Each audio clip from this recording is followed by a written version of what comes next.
mbalimbali.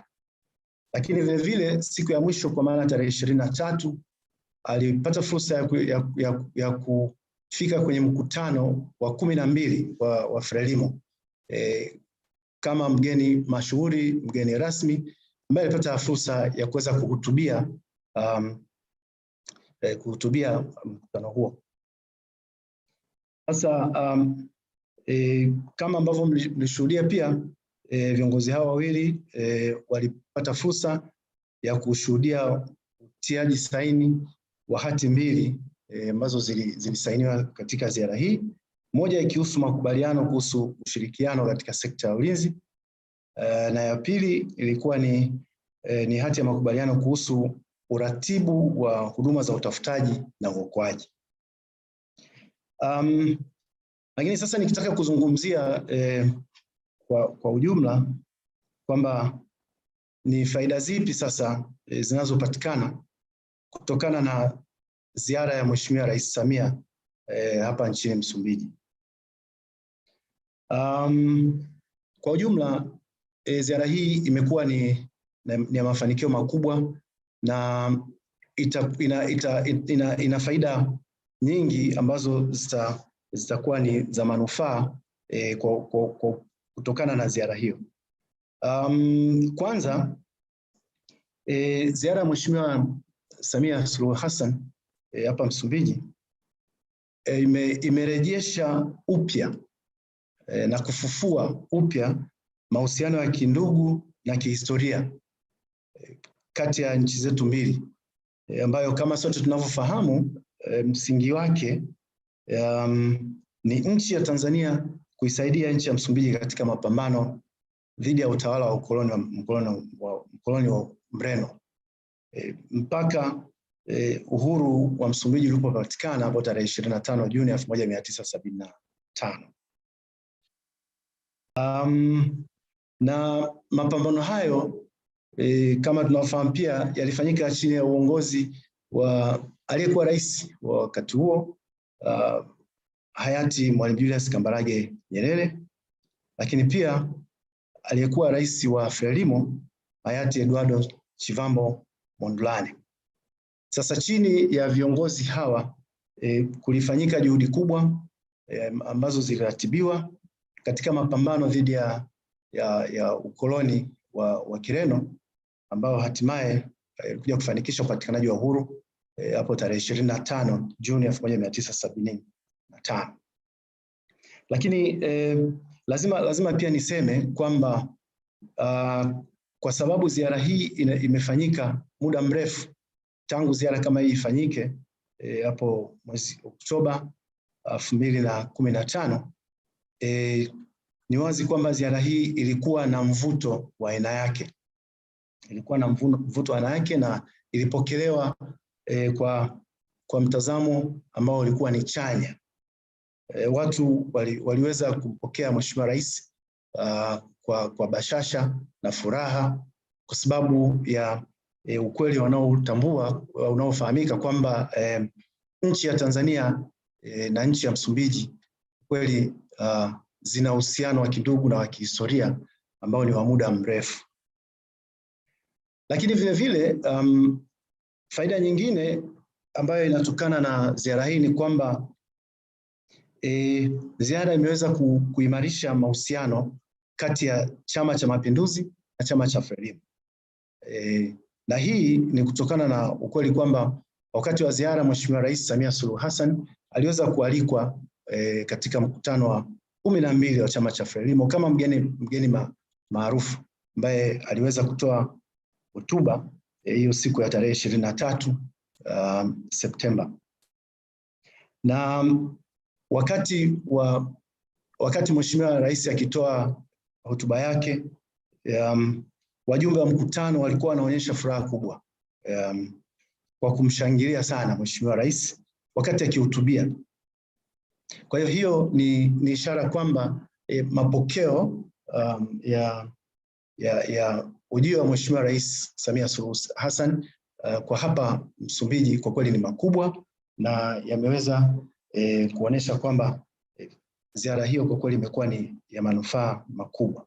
na kama tunavyofahamu sote, kwa sababu hivi chama cha Frelimo ni chama ambacho kimeongoza ukombozi wa mapambano ya ukombozi wa nchi ya Msumbiji, basi chama hiki imekuwa na urafiki na chama cha Mapinduzi toka enzi ya toka enzi ya huko nyuma, enzi ya 5, lakini baadaye na CCM kwa takriban miaka zaidi ya 50. Kwa hiyo unaweza ukaona ni ukaribu mkubwa ambao umeweza kuwepo kati ya vyama hivi viwili. Na jambo jingine ambalo tunaweza tukaligusia ni kwamba ziara hii pia imeendelea kuimarisha zaidi mahusiano ya kidiplomasia baina ya Tanzania na Msumbiji. Kwa sababu viongozi wa kitaifa wanapopata fursa ya kufanya ziara ya kiserikali, ziara rasmi kama hii, ni kwamba kunakuwa na ule ukaribu ambao unakuwa unajengeka na kuimarika zaidi baina ya viongozi hawa, kiasi kwamba inapatikana fursa ya kuweza kujenga imani, kurejesha imani katika mahusiano baina ya nchi na nchi. Kwa hiyo kama ambavyo katika nchi baina ya nchi ya Tanzania na Msumbiji tumesema kwamba ujenzi wa mahusiano uliasisiwa na waasisi wawili ambao nimewataja. Sasa kunapokuwa na ziara za kikazi, ziara za rasmi za serikali kama hii, kwa kweli zinazidi kuweka ule ukaribu baina ya hizi nchi mbili. Lakini jingine ambalo naweza nikaligusia hapa ni kwamba ziara hii ya Mheshimiwa Samia Suluhu Hassan itasaidia kuongeza uharaka katika mchakato wa matumizi lakini na ufundishaji wa lugha ya Kiswahili nchini Msumbiji. Na hii ni baada ya Mheshimiwa Rais Samia na Mheshimiwa Rais Nyusi kukubaliana kuharakisha utaratibu wa lugha ya Kiswahili kuanza kufundishwa katika taasisi za elimu nchini Msumbiji, ili kurahisisha mawasiliano na kuimarisha umoja baina ya wananchi wa nchi hizi mbili. Nadhani sote tunafahamu namna ambavyo lugha inavyoweza kuwaweka watu kwa karibu na kuwaunganisha na kuwafanya wajisikie kuwa ni wamoja zaidi.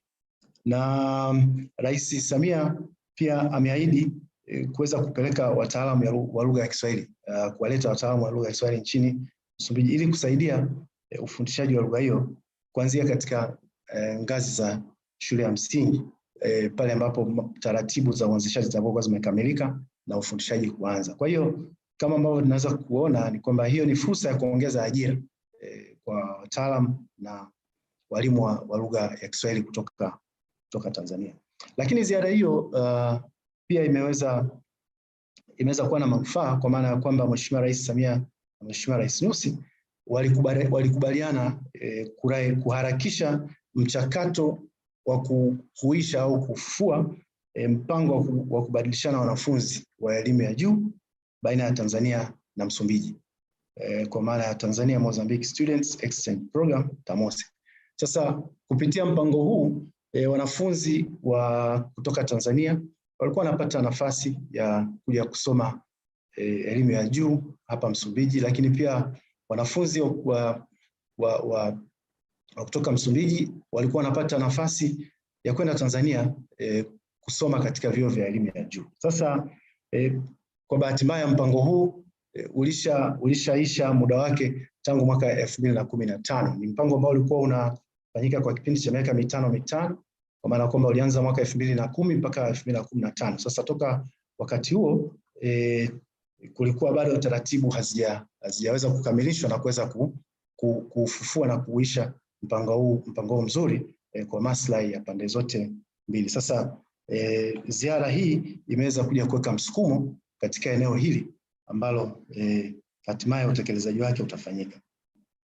Lakini kubwa jingine ambalo tunaweza tukalisema katika ziara hii ni kwamba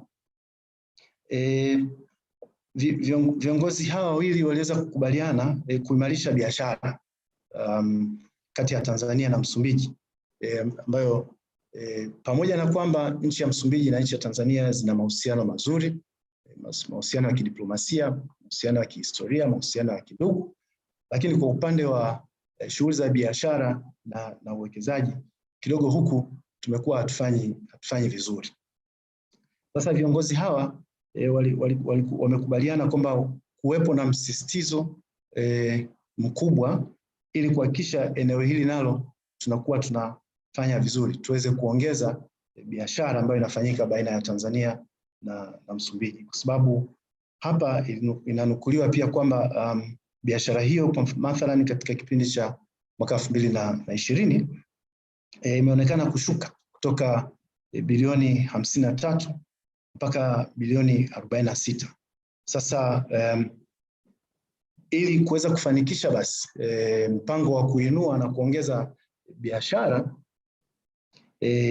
ilisisitizwa kwamba zifanyike jitihada katika kutumia fursa mbalimbali zilizopo katika sekta mbalimbali za kiuchumi kama vile kilimo, uvuvi, madini na kadhalika. Lakini pia ilisisitizwa kwamba hatua hiyo iende sambamba na kuhamasisha uwekezaji wa pande zote mbili, kwa sababu kama tulivyosema bado uwekezaji haujawa vizuri sana kama vile ambavyo inatarajiwa. Na kwamba kutokana na ziara hiyo pia ilielezwa, viongozi hao wawili walieleza nia thabiti kwa nchi hizo kuwa tayari kusaini makubaliano zaidi ya ushirikiano katika biashara na uwekezaji ili kuweza kuliongezea eneo hili kupata manufaa zaidi. Na ukitaka kuangalia mathalan sasa hivi kwa upande wa Msumbiji huku wapo Watanzania ambao wanafanya biashara wamewekeza, lakini kwa sasa kuna makampuni ya Watanzania yapatayo 16 kutoka Tanzania ambayo yamewekeza huku katika huduma za usafirishaji, viwanda, uuzaji mafuta na huduma za kitehama. Sasa kutakapowekwa msisitizo zaidi, maanake ni kwamba kutakuwa na mwitikio na uwekezaji zaidi wa wafanyabiashara kutoka Tanzania. Lakini jingine ambalo tunaweza tukalisema ni kwamba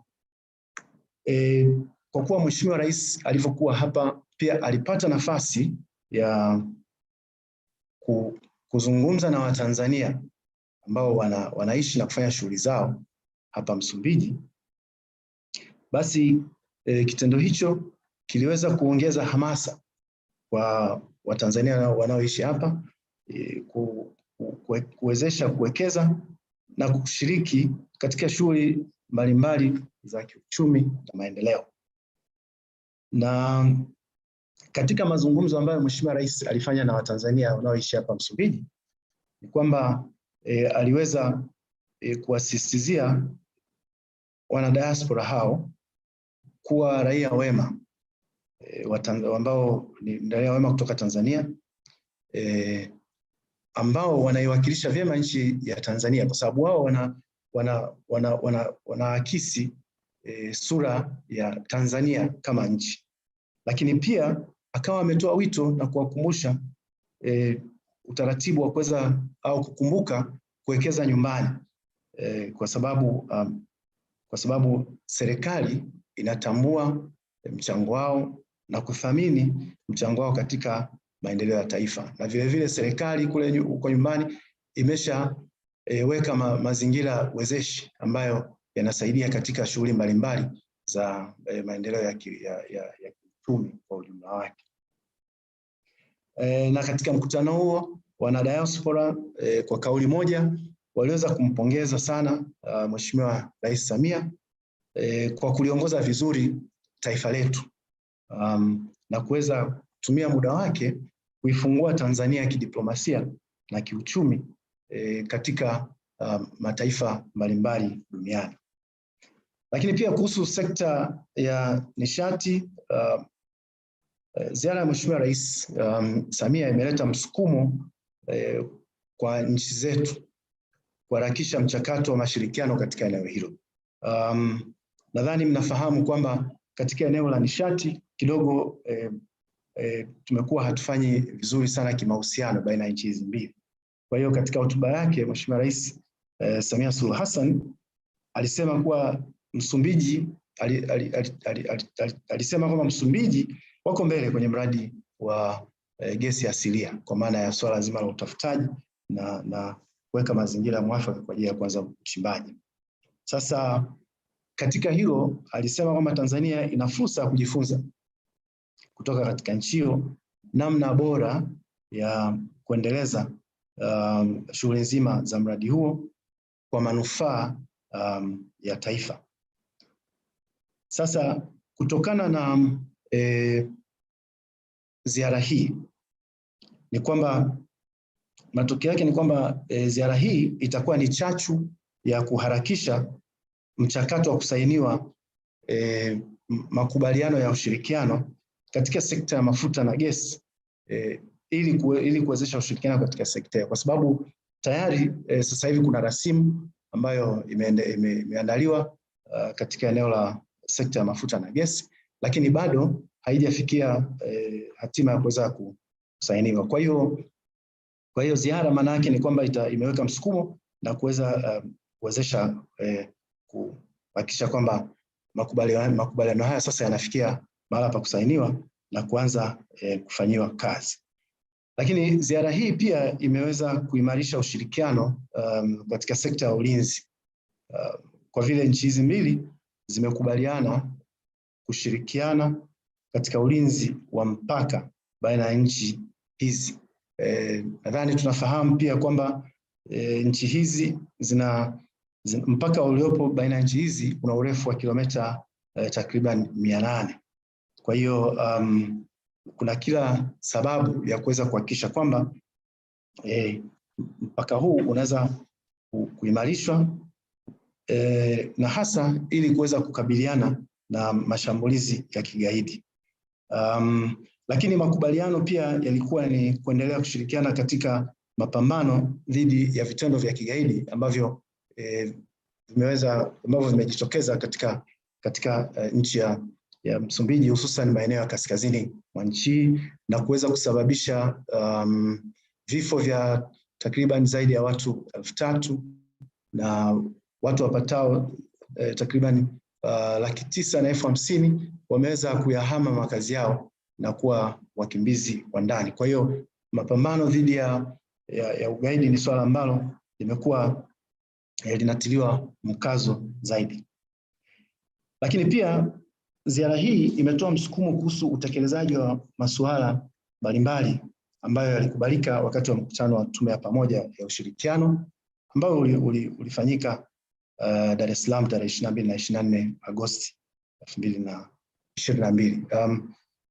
Huu ulikuwa ni mkutano wa pamoja ambao ulifanyika kabla ya ziara hii. Kwa hiyo kutokana na ziara hii kumeweza kuwa na msukumo wa kutosha kuhakikisha kwamba kunafanyika utekelezaji wa yale yote ambayo yalikubaliwa katika mkutano wa JPC ambao kimsingi maeneo yaliyokubalika yanajikita katika masuala ya ulinzi, usalama na uchumi miongoni mwa sekta zingine. Lakini vile vile utekelezaji wa makubaliano yaliyofikiwa katika ziara hii utawezesha au utatoa fursa ya kuweza kuimarisha huduma mbalimbali kwa wananchi hususan maeneo ya mpakani, kwa sababu maeneo hayo huwa yanajihusisha na biashara za mpakani miongoni mwa mambo mengine. Sasa huduma mbalimbali ambazo zinaweza zikaimarishwa hatimaye kutokana na utekelezaji wa makubaliano ambayo yamefikiwa katika ziara hii ni pamoja na masuala ya usafirishaji, lakini huduma za kibenki hususan katika mikoa ambayo iko kusini mwa Tanzania. Na labda niseme tu kwamba kwa ujumla wake ziara ya Mheshimiwa Samia Suluhu Hassan nchini Msumbiji imekuwa ni ya mafanikio makubwa, hasa kwa kuzingatia kwamba imefungua milango zaidi na kuweka mazingira ambayo yatawezesha msukumo mpya katika uhusiano na ushirikiano baina yetu, kwa sababu kama nilivyogusia hapo awali, viongozi hawa katika walivyokutana waliweza kuweka msisitizo wa kuimarisha haya mashirikiano ya kindugu na ya kihistoria.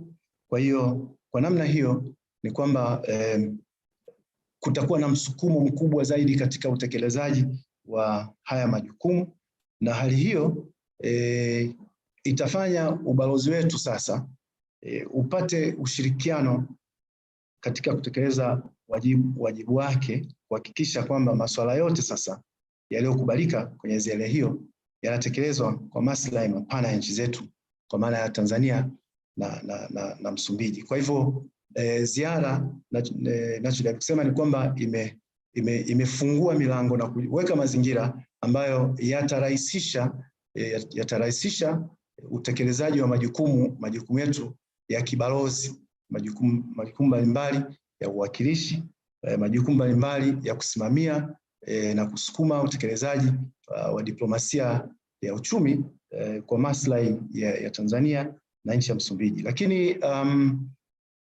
ziara hii kwa ujumla wake kwa mataifa mengine kwa ujumla wake ni kwamba inazidi tu kuashiria kwamba taifa la Tanzania na taifa la Msumbiji ni nchi ambazo ziko karibu, ni nchi ambazo zina uhusiano wa kihistoria na zina nafasi mahususi kabisa ya kuweza kuhakikisha kwamba zinatumia nafasi hii ya mashirikiano ya kihistoria na ya kindugu katika kuweza kuendeleza sasa mashirikiano katika nyanja za kiuchumi na kiusalama, ili kuweza kuhakikisha eneo lote ambalo pengine lina matatizo ya kiusalama linakuwa na usalama, kwa sababu kama tunavyofahamu kwamba mashirikiano yote yanategemea uwepo wa usalama. Mafanikio ya shughuli za kiuchumi huwezi kuyazungumzia endapo hakuna usalama. Kwa hivyo tunazidi kuona kwamba ni kwa namna gani basi ziara hii inavyokuja kuweka mkazo wa namna basi ya kushughulikia haya matatizo ya kiusalama ambayo yanajitokeza, ili kuweza kutoa fursa sasa ya kuweza kujikita katika kushirikiana zaidi katika masuala ya kiuchumi na kuweza kuwezesha maendeleo ya kiuchumi na kijamii kwa maslahi mapana ya pande zote mbili ambazo zinahusika katika mahusiano haya. Bwana ndugu mwezeshaji, naomba niishie hapo kwanza. Kama kutakuwa na fursa naweza nikaendelea kuzungumza zaidi hapo baadaye. Nashukuru sana kwa kunisikiliza. Asante. Asante sana Mheshimiwa Balozi kwa maelezo hayo kuhusu masuala mbalimbali kufuatia ziara ya Mheshimiwa Rais katika taifa la Msumbiji. Yes, ndugu wafuatiliaji wa mkutano huu, aliyemaliza kuzungumza ni Balozi wa Tanzania nchini Msumbiji, Balozi Faustin Martin Kasike, na ametupitisha maeneo mengi, lakini pamoja na katika yote amesisitiza zaidi kwamba ziara hii imesaidia sana kuhuisha taratibu mbalimbali ambazo zilishaachwa. Kwa mfano hili la wanafunzi, kwamba mpango ule ulikuwepo wa kubadilishana wanafunzi baina ya Tanzania na Msumbiji, lakini ulikoma tangu mwaka 2015, kwa hiyo haukuwa ukiendelea tena na ulikuwa na faida mbalimbali. Lakini mbali na hilo, ziara hii ya Mheshimiwa Rais katika taifa la Msumbiji kumekuwa na makubaliano pia ya kuhakikisha kunakuwa na ulinzi, usalama katika maeneo mipakani dhidi ya vitendo vya kihalifu au vya kigaidi in case vikitokea. Kwa hiyo hilo ni moja kati ambalo limetokea katika ziara ya Mheshimiwa Rais. Lakini pia namna gani sasa mataifa haya mawili licha ya kuwa na uhusiano wa kihistoria na uhusiano wa diplomasia, lakini namna gani sasa wanaweza waka boost volume ya biashara baina ya mataifa haya, especially hususan kwenye nyanja za kilimo, uvuvi, mafuta na gesi, madini na kadhalika. Haya ni baadhi ya maeneo ambayo yamezungumzwa, yamefanywa kazi kupitia ziara hii ya Mheshimiwa Rais Samia Suluhu Hassan. Mheshimiwa Balozi, naomba endelee kuwa nasi. Kama kutakuwa na changamoto yoyote, nadhani tutakurejea tena, lakini kwa hii sehemu ya kwanza nadhani umetupitisha vizuri tu kwenye yale yote ambayo yametokea katika ziara ya Mheshimiwa Rais huko nchini Msumbiji. Asante sana. Ndugu wafuatiliaji wa mkutano huu, sasa tunaye kama nilivyoahidi Mheshimiwa Balozi Ricardo Mtumbwida.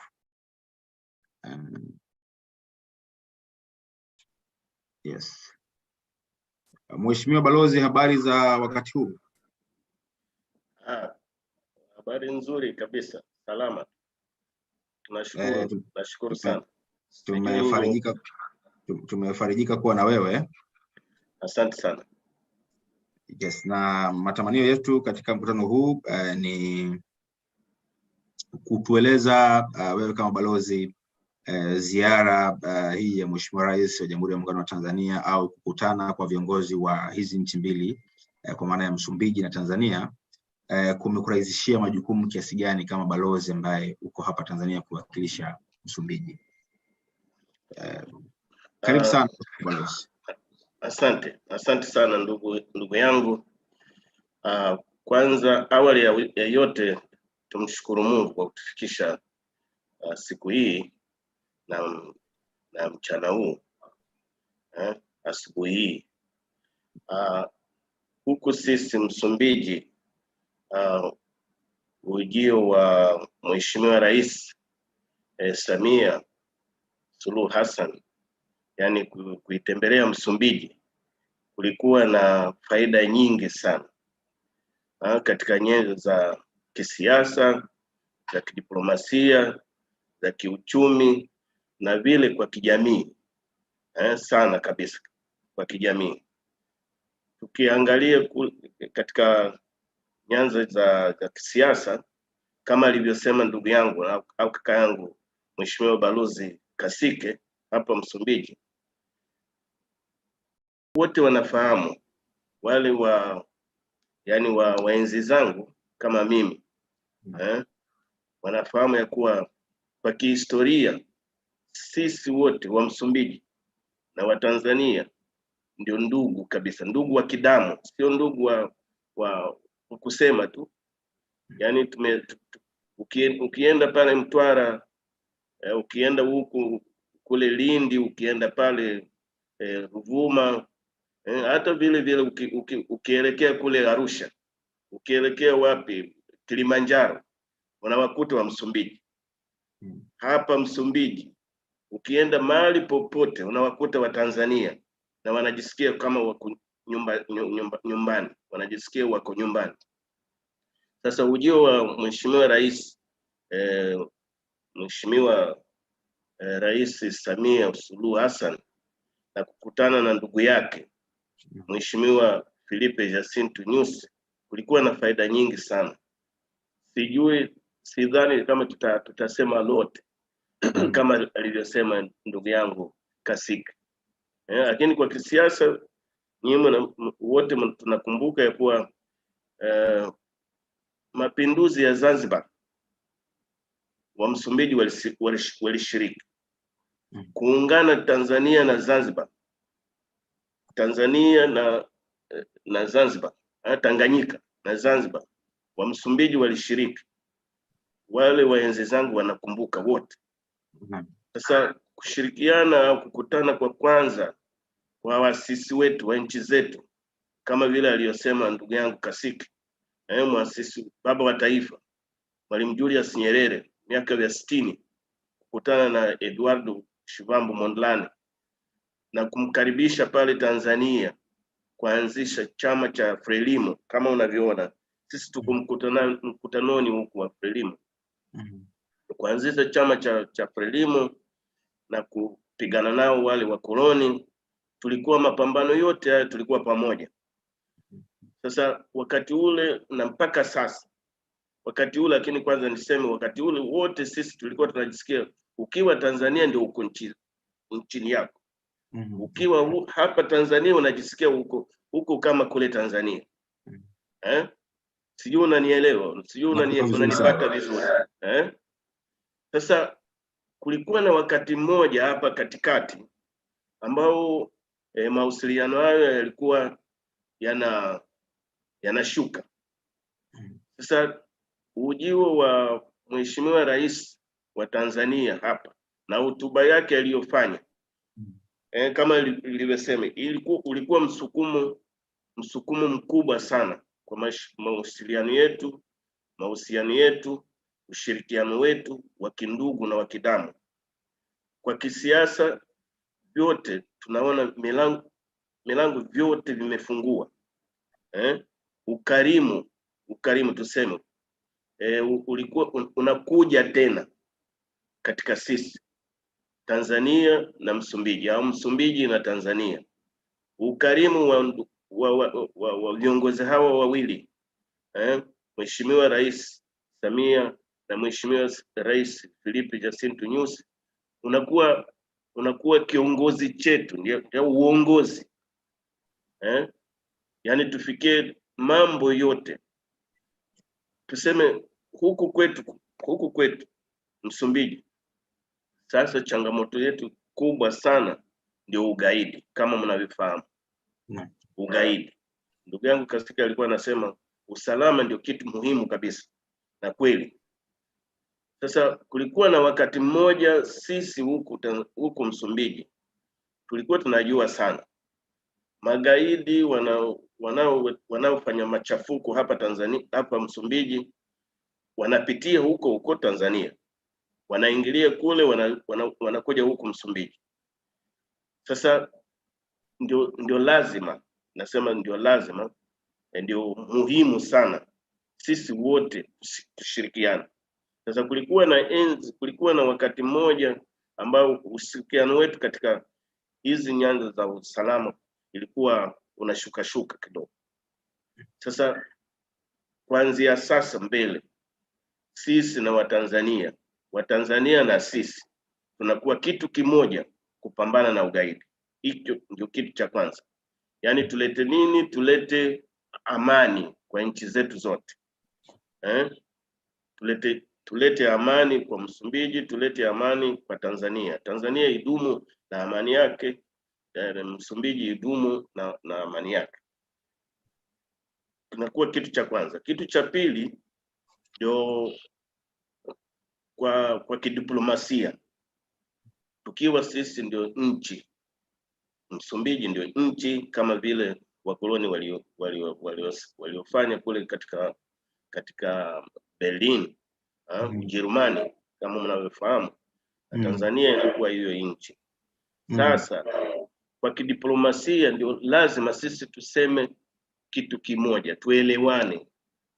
Kile anacho fikiria Tanzania kusema kwenye nyanza za kimataifa, au wapi, sisi ndio tunasema kitu kimoja, tuelewane, kwa sababu manufaa yake ndio ya kwetu sisi wote. Manufaa yanakuwa manufaa ya Msumbiji na yanakuwa manufaa ya Tanzania kwa kidiplomasia. Sasa ukiangalia kwa nyanja za uchumi, sisi wote tunafahamu ya kuwa Msumbiji sasa kuna changamoto ya kuendeleza nyanja za gas na nishati zote, na huko Tanzania vile kuna kuna hiyo changamoto ya kuendeleza hiyo nyanza za nishati na gas. Sasa hatuwezi tukapingana. Sio vizuri Tanzania na Msumbiji au Msumbiji na Tanzania, yani kufanya kitu kama tuna sijui neno, lakini ukinisaidia itakuwa vizuri, lakini competition. Yes. Yes. Hatuwezi tukafanya kama competition. Tufanye kama mahusiano, uhusiano, and coordination, collaboration. Yes.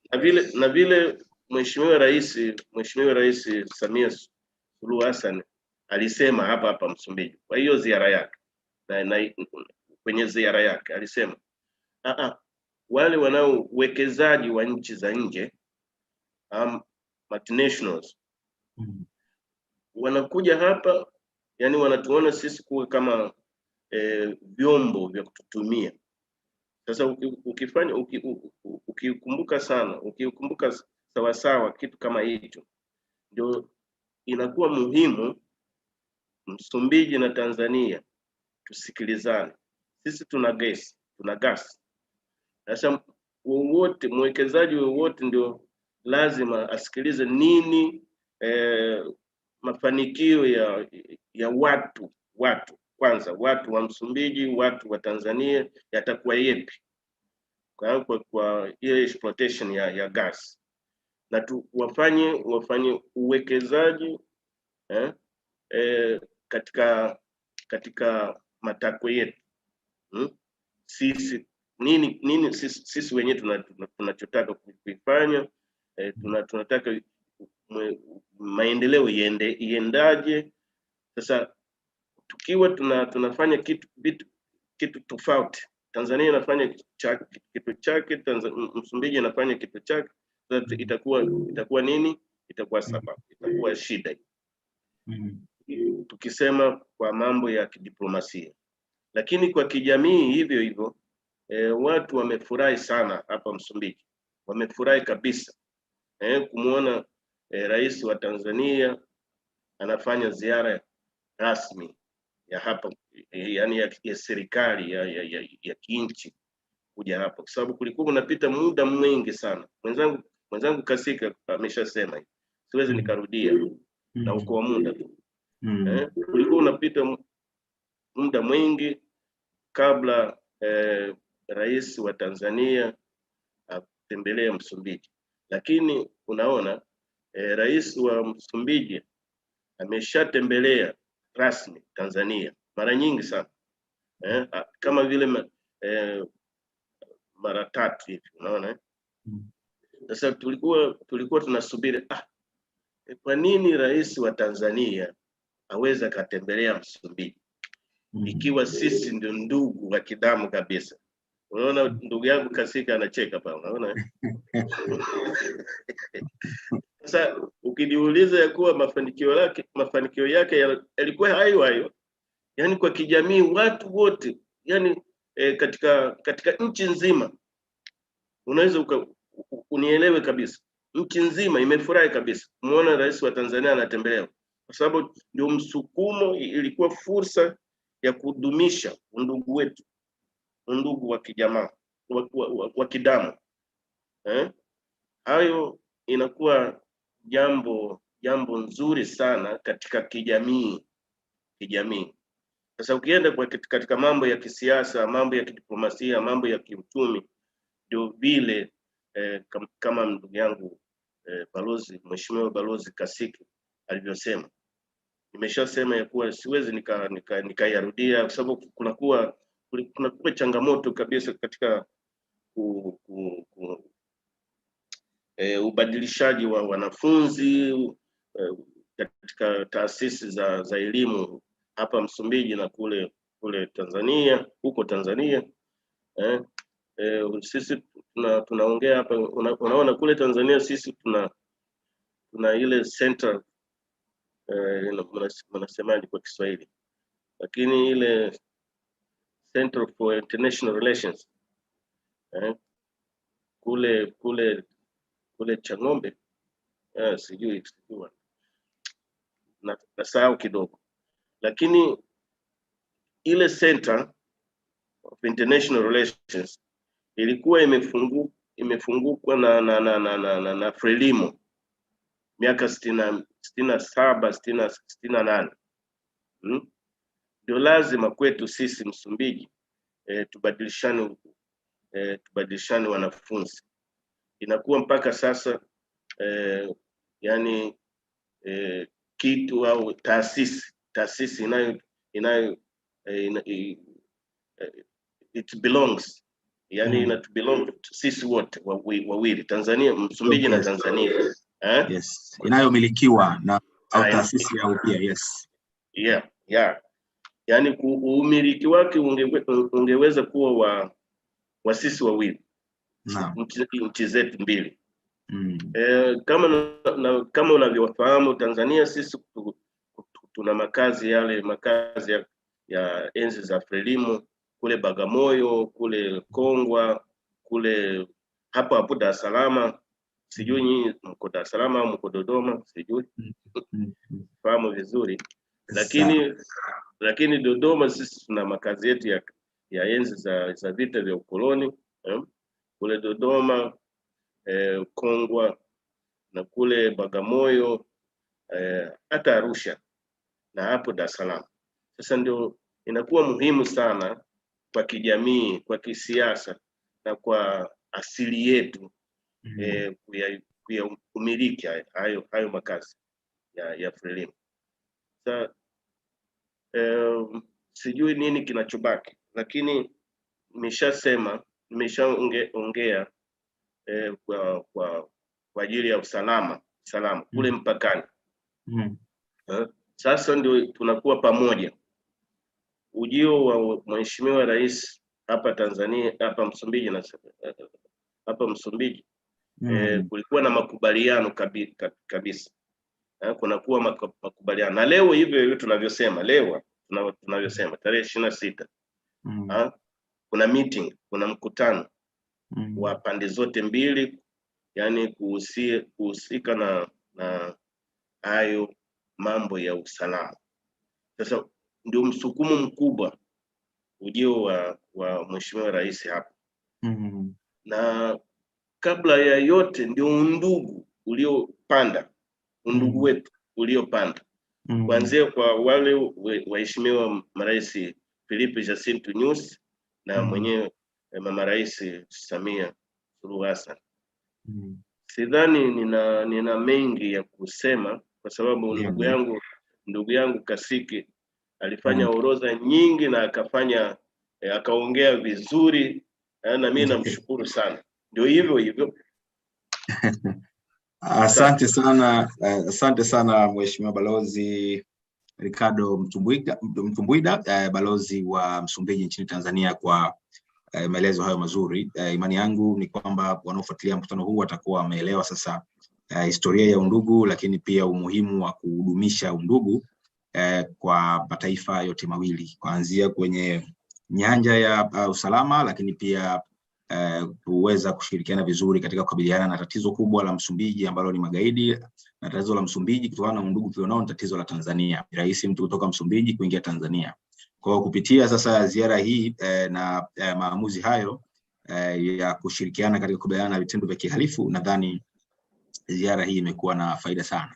Lakini mbali na hilo, Mheshimiwa Balozi Mtumbuida ametueleza pia kwamba tuna nishati ya gesi ambapo ipo Msumbiji na hapa Tanzania ipo. Ukiangalia sisi ni majirani na tuna undugu wa kihistoria.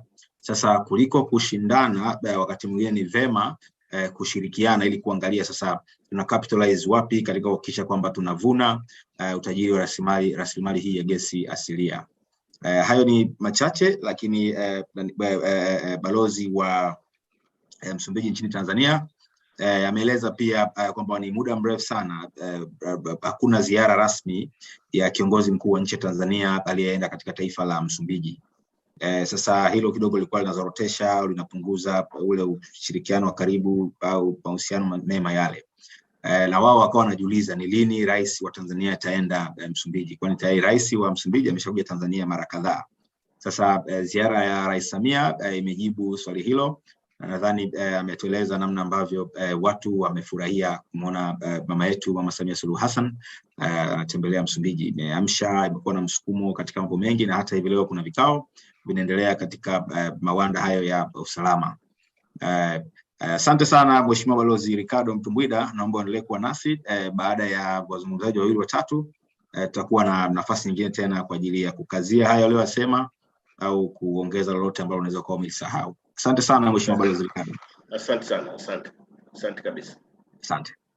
Niwakumbushe wanaofuatilia mkutano wetu kwamba tuko mbashara kwenye vyombo takriban 29 vya habari ambavyo nilivitaja hapo awali, lakini nitavitaja tena. Lakini kwa wewe unayetufuatilia kwa njia yoyote, kama unataka kufahamu vyombo vingine ambavyo vinarusha mkutano huu mbashara, au kama unapata changamoto zozote hapa Zoom, unatamani kufuatilia katika mtandao wa YouTube, unachoweza kufanya ni kuingia katika mtandao wa YouTube na kuandika jina la mada au jina la title ya mkutano huu, then utapata option ya vyombo mbalimbali vya habari vinavyorusha mkutano huu mbashara.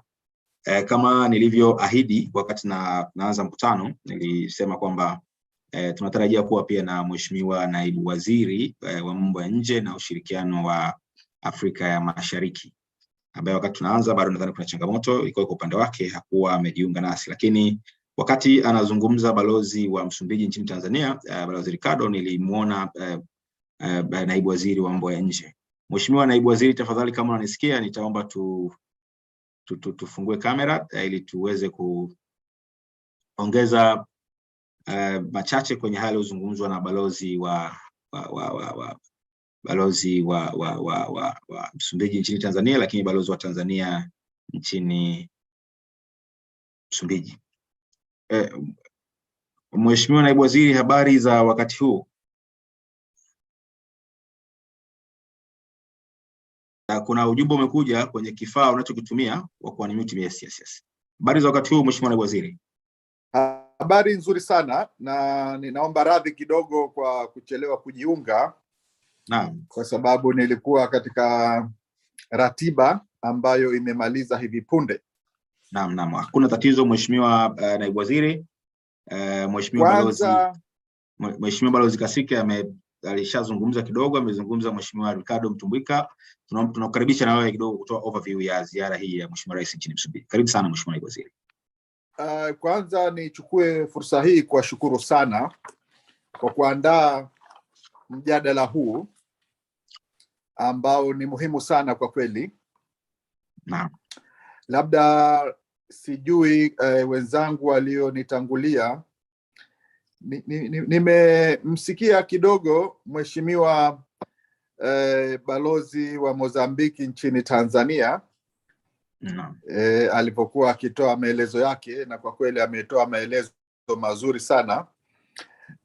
Bahati mbaya nimechelewa, sikumsikia balozi wetu alioko Maputo. Sijui sasa kama nitakuwa ninarudia yale au vipi.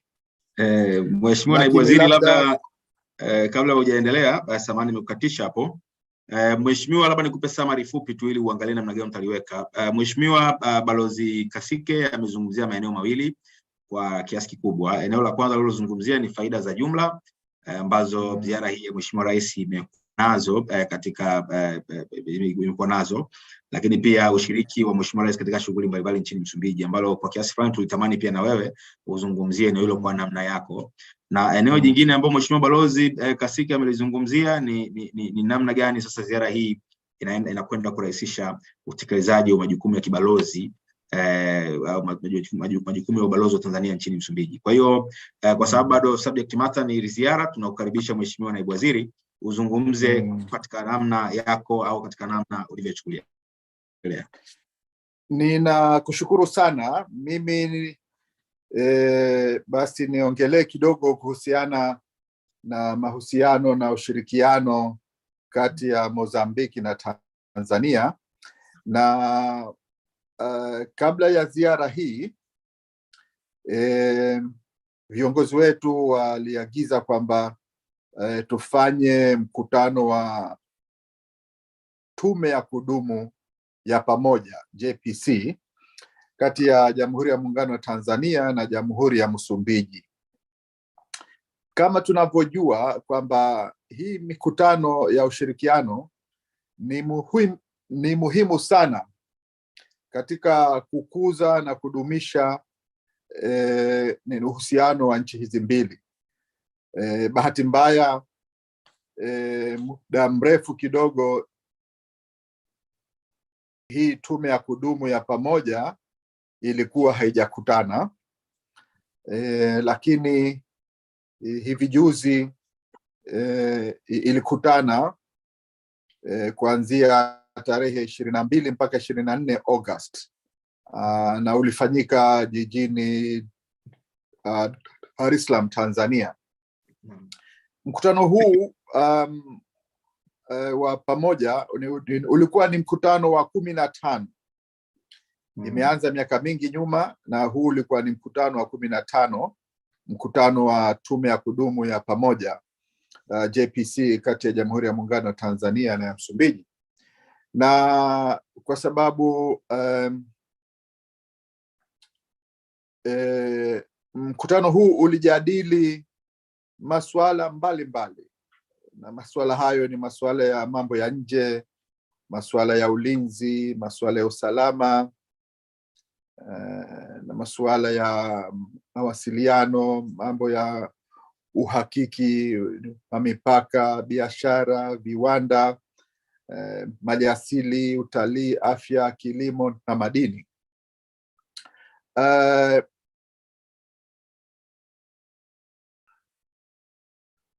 Pamoja na mkutano huu pia kulifanyika mkutano mwingine wa katika mambo ya ulinzi na usalama, na lengo ya mikutano yote hii ni kuona namna gani tunadumisha na kuendeleza mahusiano kati ya nchi zetu mbili. Lakini suala jingine ambalo ni muhimu kulinote ni kwamba kama tunavyojua nchi zetu hizi mbili, Jamhuri ya Muungano wa Tanzania na Jamhuri ya Msumbiji, zimejaliwa kuwa na rasilimali muhimu sana ya gesi asilia ambayo ni nyingi sana. Kwa hiyo viongozi wetu wawili wameona kwamba kuna umuhimu mkubwa sana wa kushirikiana katika swala hili, hasa katika kubadilishana ujuzi na uzoefu. Kwa sababu kama tunavyojua mataifa mbalimbali ambayo yameendelea kwa teknolojia na investors wengi wamejitokeza kuja explore katika suala la gesi asilia. Kwa hiyo viongozi wetu wawili waliona kwamba nchi zetu mbili zikishirikiana na kubadilishana uzoefu wa masuala mbalimbali ya gesi asilia, tija itakayopatikana ni kubwa sana. Kwa hiyo hilo ni jambo zuri sana. Lakini jengine labda nielezee ni kwamba kama alivyosema Mheshimiwa balozi wetu na balozi wa Msumbiji nchini Tanzania, na mie naomba nirudie pia kwamba tuna uhusiano mzuri sana wa kidugu na wa kihistoria. Uhusiano wa kisiasa uko mzuri sana kwa hali ya juu, lakini kidogo uhusiano wa kibiashara uliopo hauakisi ule uhusiano wetu wa kidugu wa kihistoria.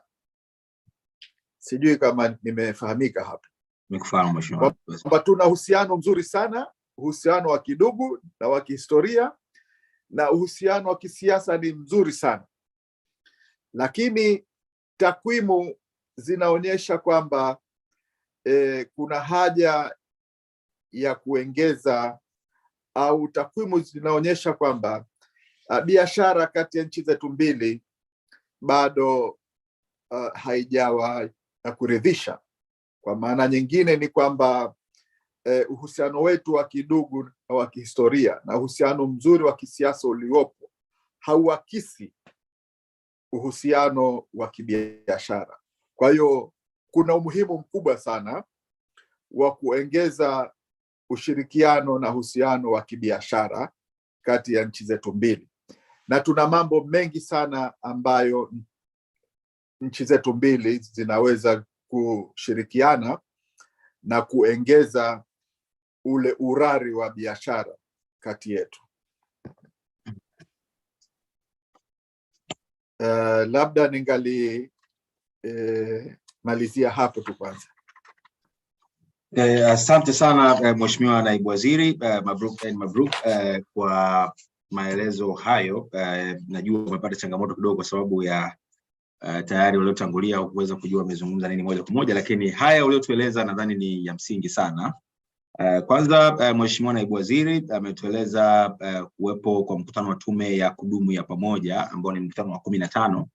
Kimsingi ni mkutano ambao ulikuwa unapaswa kuwepo kuanzia kipindi kingi, lakini kwa sababu ya kuzorota kidogo kwa hali ya mahusiano baina yetu na majirani zetu, kuna muda kidogo mrefu ambao haukupita. Sasa ukijaribu kuangalia mimi ninaomba nikusahihishe kidogo. Karibu Mheshimiwa Naibu Waziri. Sifikiri kwamba uhusiano wetu kuna kipindi ulizorota. Naam. Ninafikiria hilo neno kuzorota inawezekana lisiwe zuri hapo. Sawa sawa Mheshimiwa Naibu Waziri. Sijui tutafute neno gani, lakini uhusiano wetu haujawahi kuzorota. Okay. Asante. Sawa, tutaendelea kutafuta neno zuri ambalo linaweza likabeba muktadha wa hicho ambacho umekieleza Mheshimiwa Naibu Waziri. Asante sana, lakini ajenda ambazo zimezungumzwa ni pamoja na masuala ya ulinzi, usalama, maliasili, utalii, afya, kilimo na mambo mengine. Sasa haya yamejadiliwa kwenye mkutano wa tume ya kudumu ya pamoja, lakini pia kumekuwa na mkutano mwingine ambao umejadili masuala ya ulinzi na usalama. Mbali na hilo, kama nilivyoeleza na kama lilivyoelezwa na Mheshimiwa Balozi Ricardo Mtumbwida, kwamba Tanzania ina utajiri wa gesi asilia, lakini pia Msumbiji ina utajiri wa gesi asilia. Kwa hiyo badala ya kushindana, viongozi wetu wakuu wameona ni vizuri tukishirikiana, hapo ndo tutakapoweza kuvuna utajiri mkubwa wa gesi asilia ambayo ipo katika mataifa yote mawili. Na hapa katika kushirikiana, lengo kubwa ni kubadilishana uzoefu na ujuzi. Kwa mujibu wa Mheshimiwa Naibu Waziri wa Mambo ya Nje, lakini pia na waheshimiwa balozi waliozungumza. Mbali na hilo, Mheshimiwa Naibu Waziri pia amegusia swala la kuwa na uhusiano mzuri wa kindugu na wa kihistoria, lakini urari wa biashara baina ya mataifa mawili haukuwa kuridhisha sana. Kwa hiyo pia ziara hii imesaidia sasa kuhuisha dhamira ya kuboresha au kuongeza urari wa kibiashara baina ya mataifa haya mawili, kama ambavyo Mheshimiwa Balozi Kasiki alizungumza, lakini pia Mheshimiwa Balozi Mtumbwida alizungumza. Mheshimiwa Naibu Waziri, nashukuru sana kwa maelezo hayo. Nitakuomba uendelee kuwa nasi ili kama kutakuwa na maelezo ya ziada ambayo wafuatiliaji watatamani watoe, tuweze kukufikia. Asante sana kwa maelezo hayo, hiyo awamu ya kwanza. Yes, sasa katika kuendelea, nashukuru sana Mheshimiwa Naibu Waziri. Katika kuendelea, tumeweza kuwasikiliza viongozi watatu, balozi wa Tanzania nchini Msumbiji, lakini pia tumeweza kusikiliza nasikia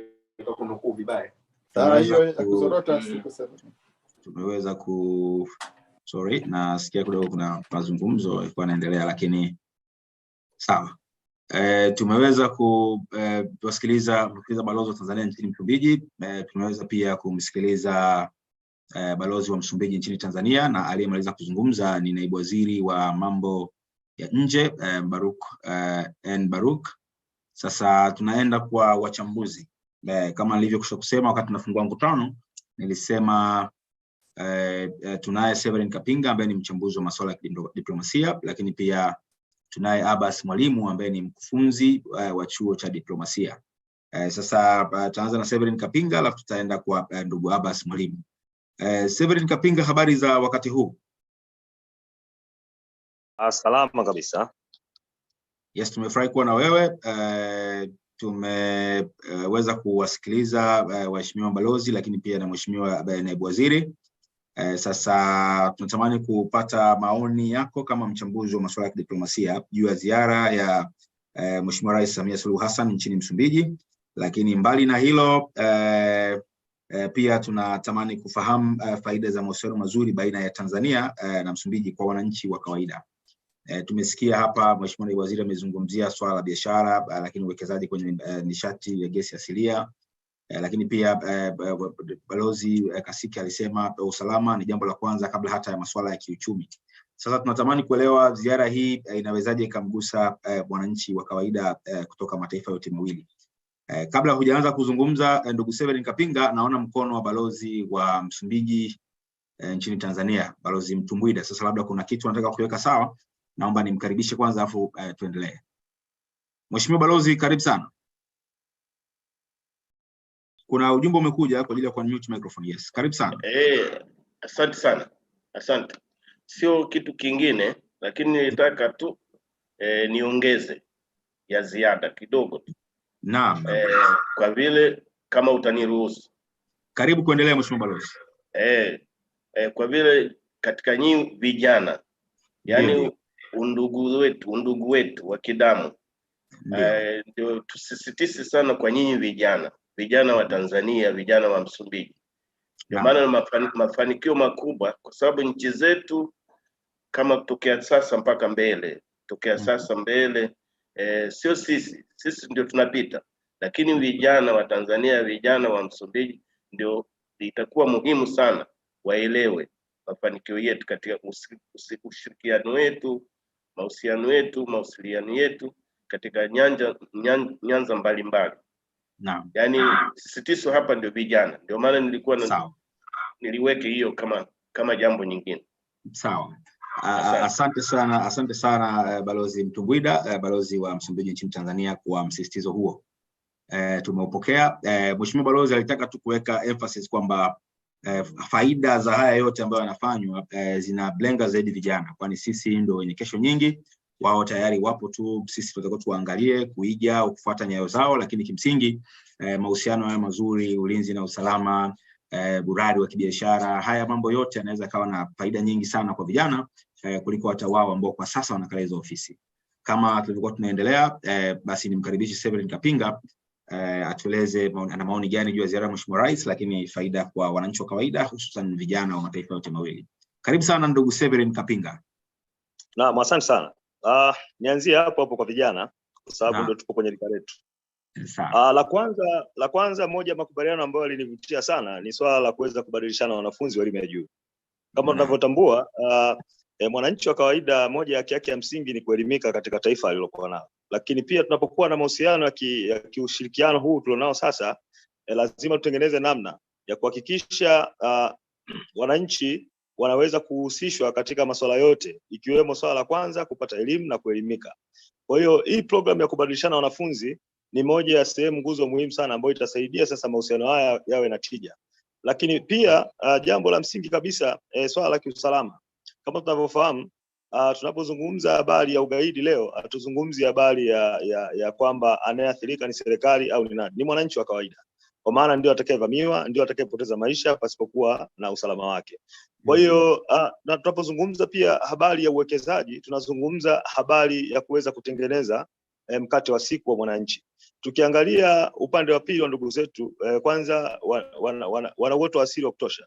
Tukizungumzia uvunaji kama wa mbao, lakini ni fursa kubwa ambayo inapatikana upande wa pili wa Msumbiji, ambao vijana wa Tanzania hususan wengi waliokuwa Mtwara na Lindi, wapo wachache ambao waliweza kutumia hiyo fursa, japo wengine walitumia katika njia ambazo zilikuwa sio wazi sana, kwa maana ya kuvamia misitu na kuvuna na kutorosha hiyo mali. Lakini tunapoweka mahusiano yetu haya, tunapoongeza nguvu ya ushirika kati ya nchi moja na nyingine, maana yake ni kwamba tunataka kuhalalisha sasa kwamba hizi shughuli ziwanufaishe wananchi wote wa pande zote mbili, kwa maana Jamhuri ya Muungano wa Tanzania na Jamhuri ya Msumbiji.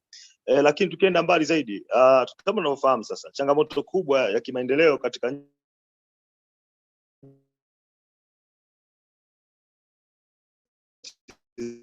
za kusini mwa Afrika ni swala la ajira kwa vijana. waweze kuona fursa ambazo zinapatikana katika kwa ufafanuzi ambao umeakisi nia na ladha kamili ya serikali na mahitaji yake, kwamba inamtaka mwananchi aweze kunufaika katika nyenzo za kibiashara.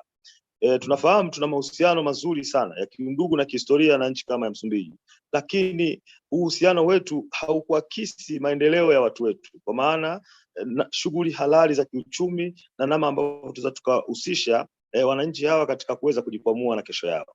Kwa hili nafikiri ndio jambo la msingi sana, na hapo ndipo ambapo tutasimamia diplomasia yetu ya uchumi, na ndiko ambapo tunaweza tukamfanya Mtanzania aamini na kuelewa kwamba Msumbiji ni sehemu kama ilivyokuwa sehemu ya Tanzania. Na tuongeze tu, tunaposema kwamba vijana ambao tuko Tanzania tuzidishe undugu na vijana ambao wako Msumbiji, nje ya ushirika wetu ule ambao tuko nao wa kuweza kutengeneza makundi ya kitaaluma, lakini twende mbali zaidi sasa, turahisishe zaidi mifumo yetu ya kibiashara katika hizi nchi mbili, isiwe na urasimu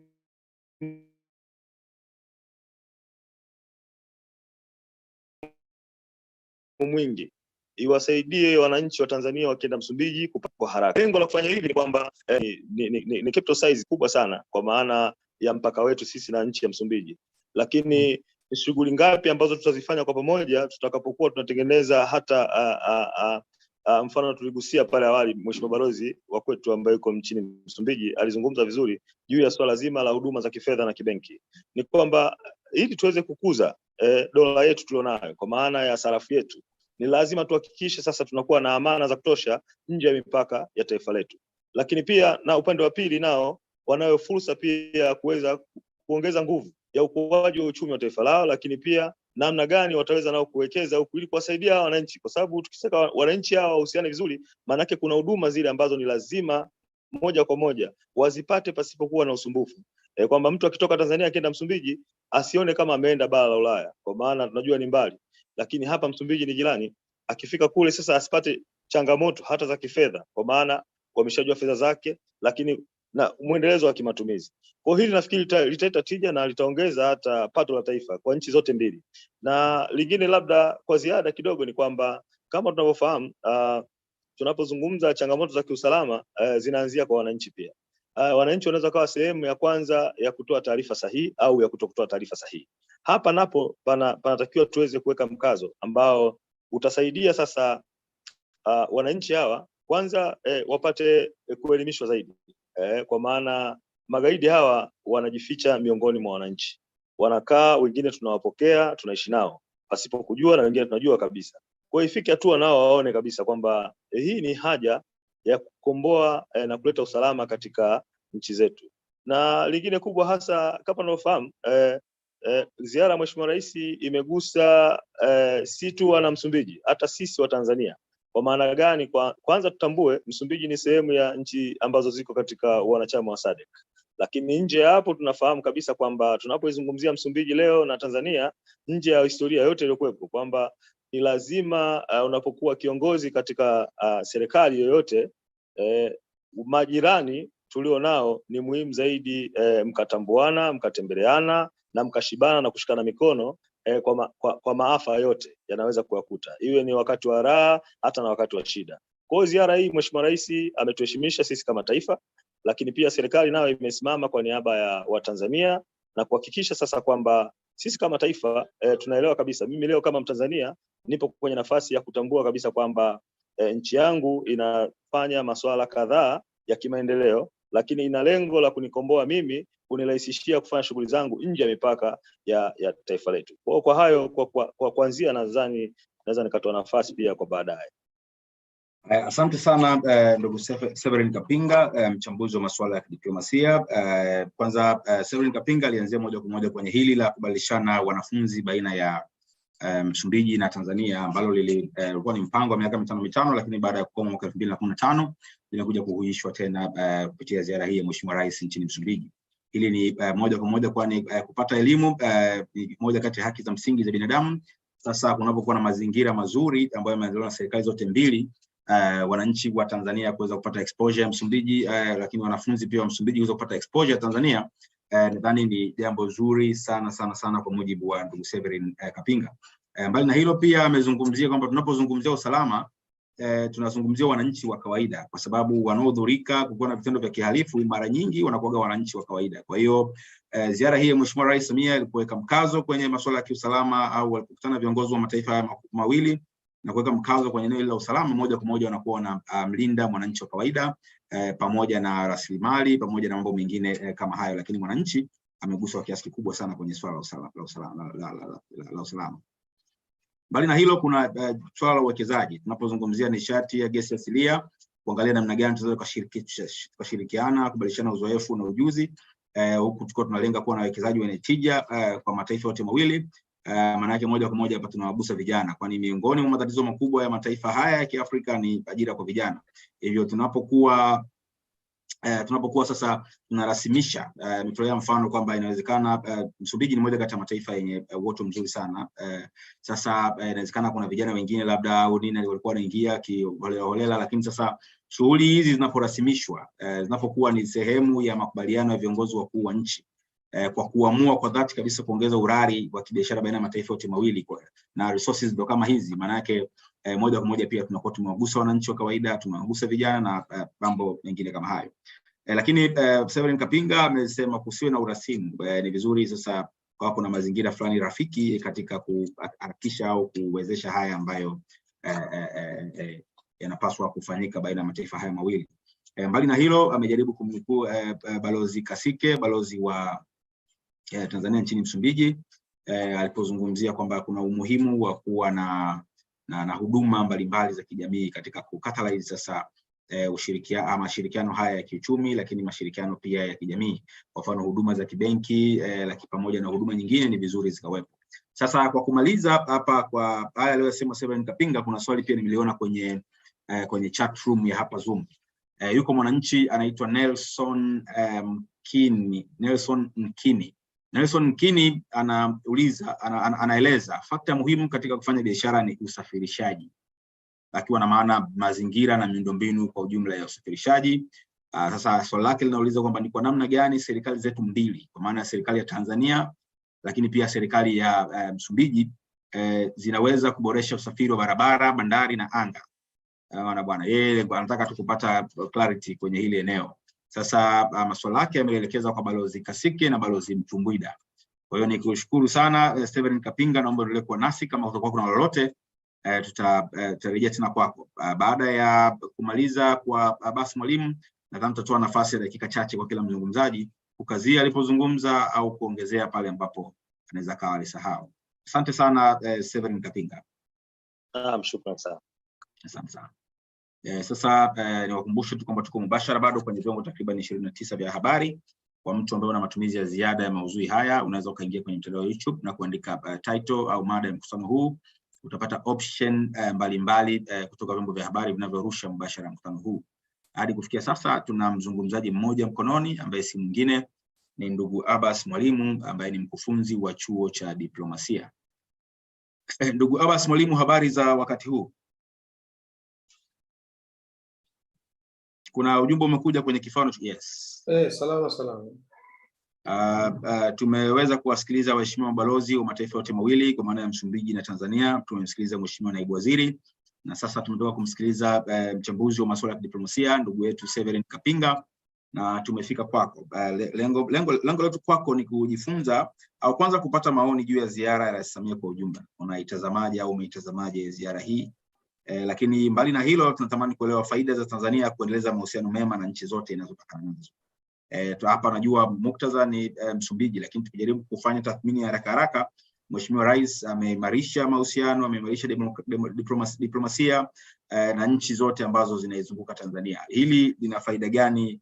Lina faida gani kwa pande zote mbili au lina faida gani kwa Tanzania? Karibu sana ndugu Abbas Mwalimu. Asante sana. Kwanza nianzie kwa Balozi Msumbuji. Naam. Alitaja chuo cha diplomasia Kurasini Dar es Salaam, akasema Center for International Relations, na naomba niweke sawa Mheshimiwa Balozi kama utaridhia.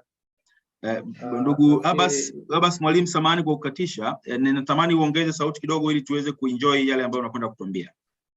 Nilikuwa nasema kwanza nilikuwa nataka kuzungumzia hapo alipoanzia Mheshimiwa alipotambulisha chuo cha diplomasia, Kurasini Dar es Salaam, Mheshimiwa Balozi Msumbuji, nikasema kama ataridhia basi naomba niseme jina ambalo tunaweza kuwa ndio sahihi zaidi. Chuo kinatambulika kama Tanzania Mozambique Center for Foreign Relations, ambacho kilianzishwa tarehe 13 Januari mwaka 1978 baada ya waliokuwa mawaziri wa mambo ya nje wakati huo hayati Benjamin Mkapa na mzee wetu Chisano, Joaquim Alberto Chisano, walipotia saini mkataba rasmi wa kuanzisha chuo hicho ambacho awali kama alivyosema kilikuwa ndio chuo ama kituo cha kupigania ukombozi wa nchi za kusini mwa Afrika. Ametaja miaka hiyo 64 mpaka 68, na ukifika pale chuo pana mti ambao ulipandwa na mzee Chisano. Nafikiri Mheshimiwa Balozi kama atapata wasaa, basi tungependa aweze kuja kutembelea kuona huo mti. Huko ulipandwa tangu mwaka 78 na uko hai mpaka sasa. Kwa tunashukuru kwa hili. Labda nizungumzie ziara kwa ujumla. Ziara kama alivyokwisha kusema watangulizi na hasa Mheshimiwa Balozi Kasike na Mheshimiwa Balozi Msumbuji, huwa imeenda kufungua maeneo mengi baina ya nchi zetu mbili, kwa maana maeneo ya kibiashara, kiuchumi na uwekezaji, lakini pia mahusiano baina ya pande zote mbili kwa kuanzia kwa watu wenyewe. Lakini mimi nilikuwa nataka kuanzia kwenye watu alafu nije kwenye eneo la uwekezaji. Sasa hivi au kipindi hiki tunapozungumzia diplomasia, haipaswi tu kusimama huku juu, inapaswa kuanzia pia hata kwa watu. Sasa hivi tunajielekeza zaidi, pia kuna baadhi ya nchi sasa hivi zinajielekeza kwenye kile ambacho kinaitwa people to people diplomacy. Na ukiangalia mahusiano ya nchi hizi mbili hakuanzia karibuni, bali yalianza miaka mingi, na hata miaka hiyo kulikuwa kuna mashirikiano baina ya watu wa pande mbili. Mheshimiwa Balozi pia ataniweka sawa kama nitakuwa nimekosea hili. Nafikiri kulikuwa kuna hata chama kilikuwa TAMOFA, chama cha mashirikiano baina ya watu wa Msumbiji na Tanzania. Sasa nafikiri kuna haja pia ya kuendelea kuimarisha mahusiano baina ya watu ili kukuza diplomasia ya nchi na nchi, kwa sababu hili ni eneo muhimu sana hata pia kusaidiana kwenye kupeana taarifa kwa maana za kiintelijensia, kwa maana watu wenyewe kuweza kushiriki pia katika kutoa taarifa mbalimbali ambazo zinaweza kusaidia pia kwenye vyombo vya ulinzi na usalama baina ya nchi hizi mbili. Hili ni jambo la msingi ambalo pia nchi zetu mbili zinaweza kutazama. Lakini nije kwenye uwekezaji, nianze labda kuzungumzia kuna mtazamaji mmoja ama mfuatiliaji mmoja amezungumzia ni mambo gani ama mazingira gani yanafaa kuhusika kwenye uwekezaji.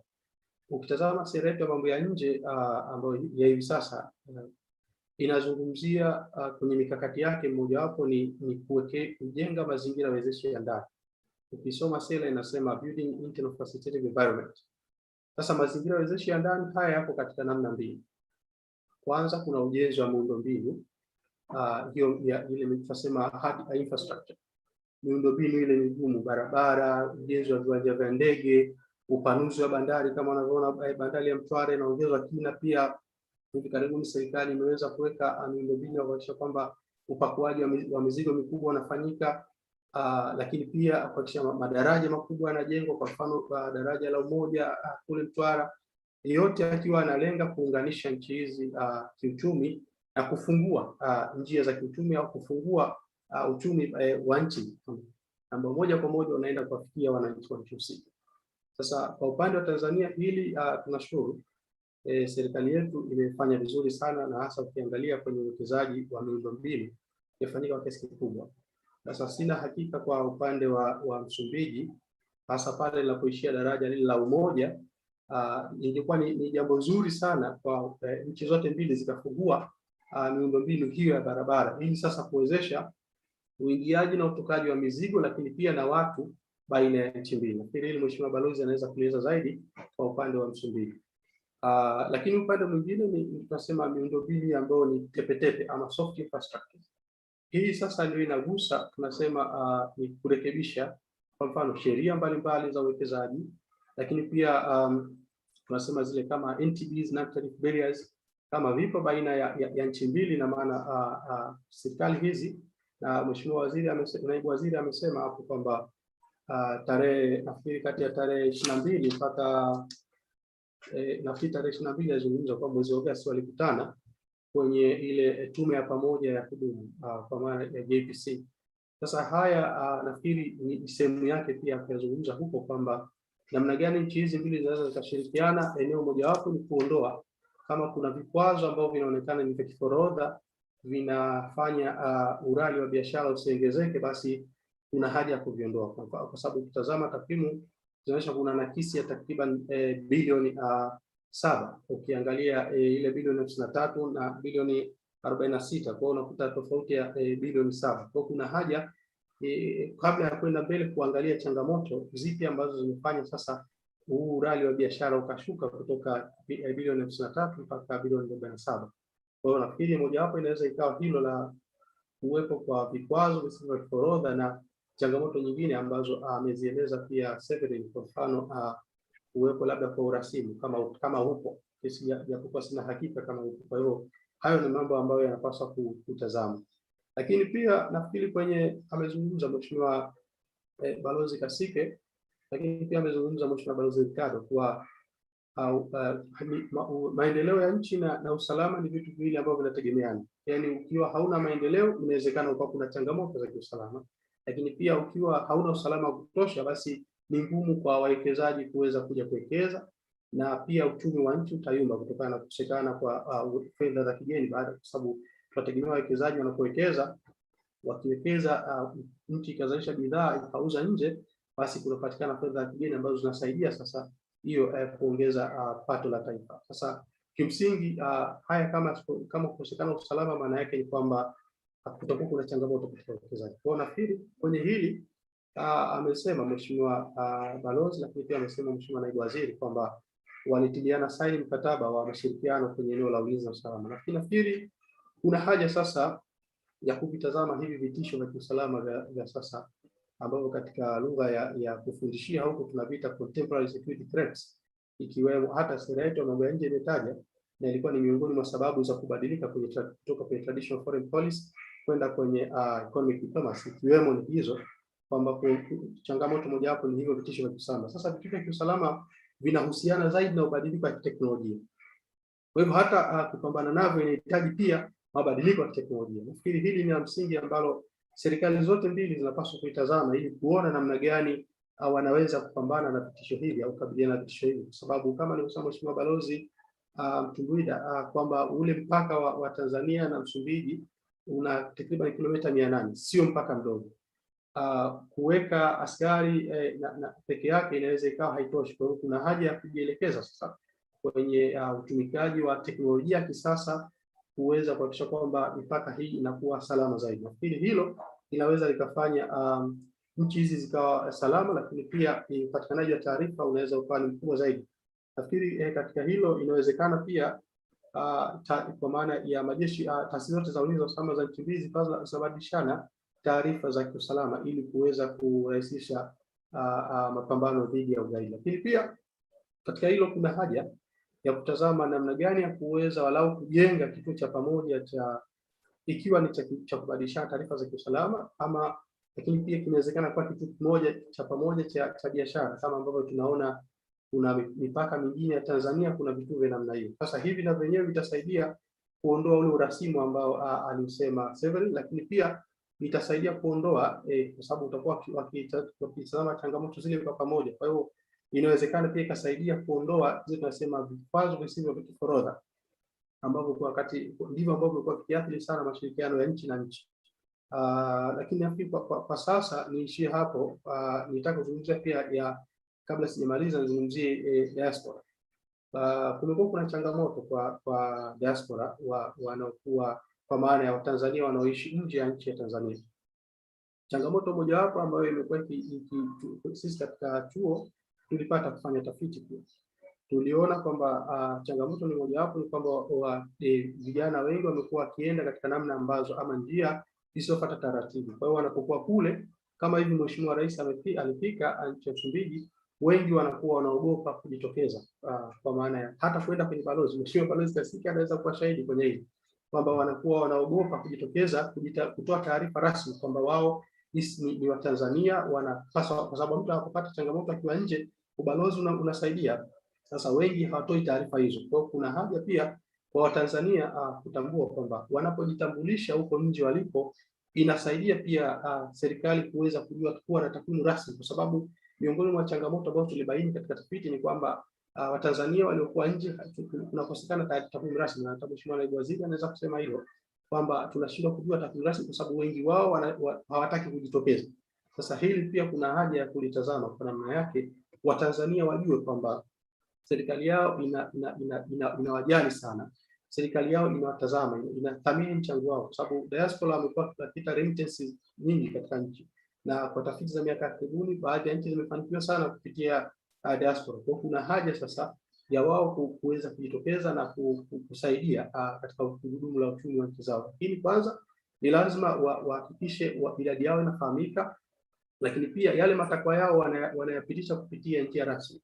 Kwa yakishafanyika haya, nafikiri serikali kama alivyosema Mheshimiwa Naibu Waziri, na pia hata nikinukuu Mheshimiwa Waziri wakati fulani kwamba sasa hivi serikali inatazama namna gani ya kuwahusisha moja kwa moja diaspora kwenye uwekezaji na michakato mingine ambayo itaweza kusaidia nchi kusonga mbele. Kwa kuna haja pia ya watu kutambua kwamba wanapokuwa katika nchi nyingine, wao ni sehemu ya nchi ambayo wametoka. Kwa kuna umuhimu kwa wao kuweza kuishi kwa kufuata taratibu za nchi husika, lakini pia kutambua wana wajibu na majukumu katika nchi zao, ikiwemo pia kurejesha katika nchi zao kile ambacho wamekipata katika nchi hizo na kuweza kusaidia katika gurudumu la uchumi. Kwa nafikiri kwa sasa hayo ni machache ambayo nimechangia, labda nitakapata nafasi wakati mwingine nitachangia tena. Asante sana ndugu Abbas Mwalimu, mkufunzi wa chuo cha diplomasia, kwa maelezo hayo. Uzuri chuo cha diplomasia ni moja kati ya alama mashirikiano baina ya Tanzania na nchi za kusini mwa Afrika, lakini ikiwemo Msumbiji moja kwa moja. Tumekusikiliza vizuri ndugu Abbas Mwalimu. Umezungumzia umuhimu wa miundombinu katika maendeleo kwa ujumla, na kutaja kwamba hujajua bado kwa upande wa Msumbiji baada ya daraja la umoja hali ikoje. Sasa tunaye Balozi Mtumbwida hapa. Natamani kabla sijaenda mbali nimsikie kwanza anazungumziaje hilo. Mheshimiwa Balozi, habari tena na karibu. Kuna jambo hapa linakuhusu moja kwa moja. Asante sana ndugu yangu. Lakini awali ya yote nataka niseme sikusikia vizuri, sikuelewa vizuri hilo jambo ambayo mwenzetu huko ameweka, sio Abbas Mwalimu. Jambo la Abbas Mwalimu nimelisikia kabisa, nimelisikia sana. Ndio. Sasa nataka niseme hivi, katika hilo jambo la daraja la umoja Msumbiji na Tanzania, Tanzania na Msumbiji, ilikuwa mwanzoni waasisi wa nchi zetu kama vile Mwalimu Julius Nyerere na huku Msumbiji hayati Mheshimiwa Rais Samia Machel. Sasa changamoto kwetu ilikuwa kulijenga ile kilomita kama vile 200 kutoka pale daraja kutoka pale Ntambaswala yani side ya Tanzania na Negomano huku kwetu. Yani ilikuwa changamoto kabisa. Lakini kama nilivyosema hapo awali, sisi tulikuwa na jambo la sio ugaidi wa sasa, lakini tulikuwa na vita wakati ule, vita na Renamo sasa inakuwa chama cha kisiasa. Sasa hawana matatizo tena, hawana uchafuzi tena, wako kule katika bunge na mahali pengine wanashirikiana na sisi na watu wote. Sasa changamoto ilikuwa hiyo, ndio maana ilikuwa bado ilikuwa hawajengi, hawaweki lami.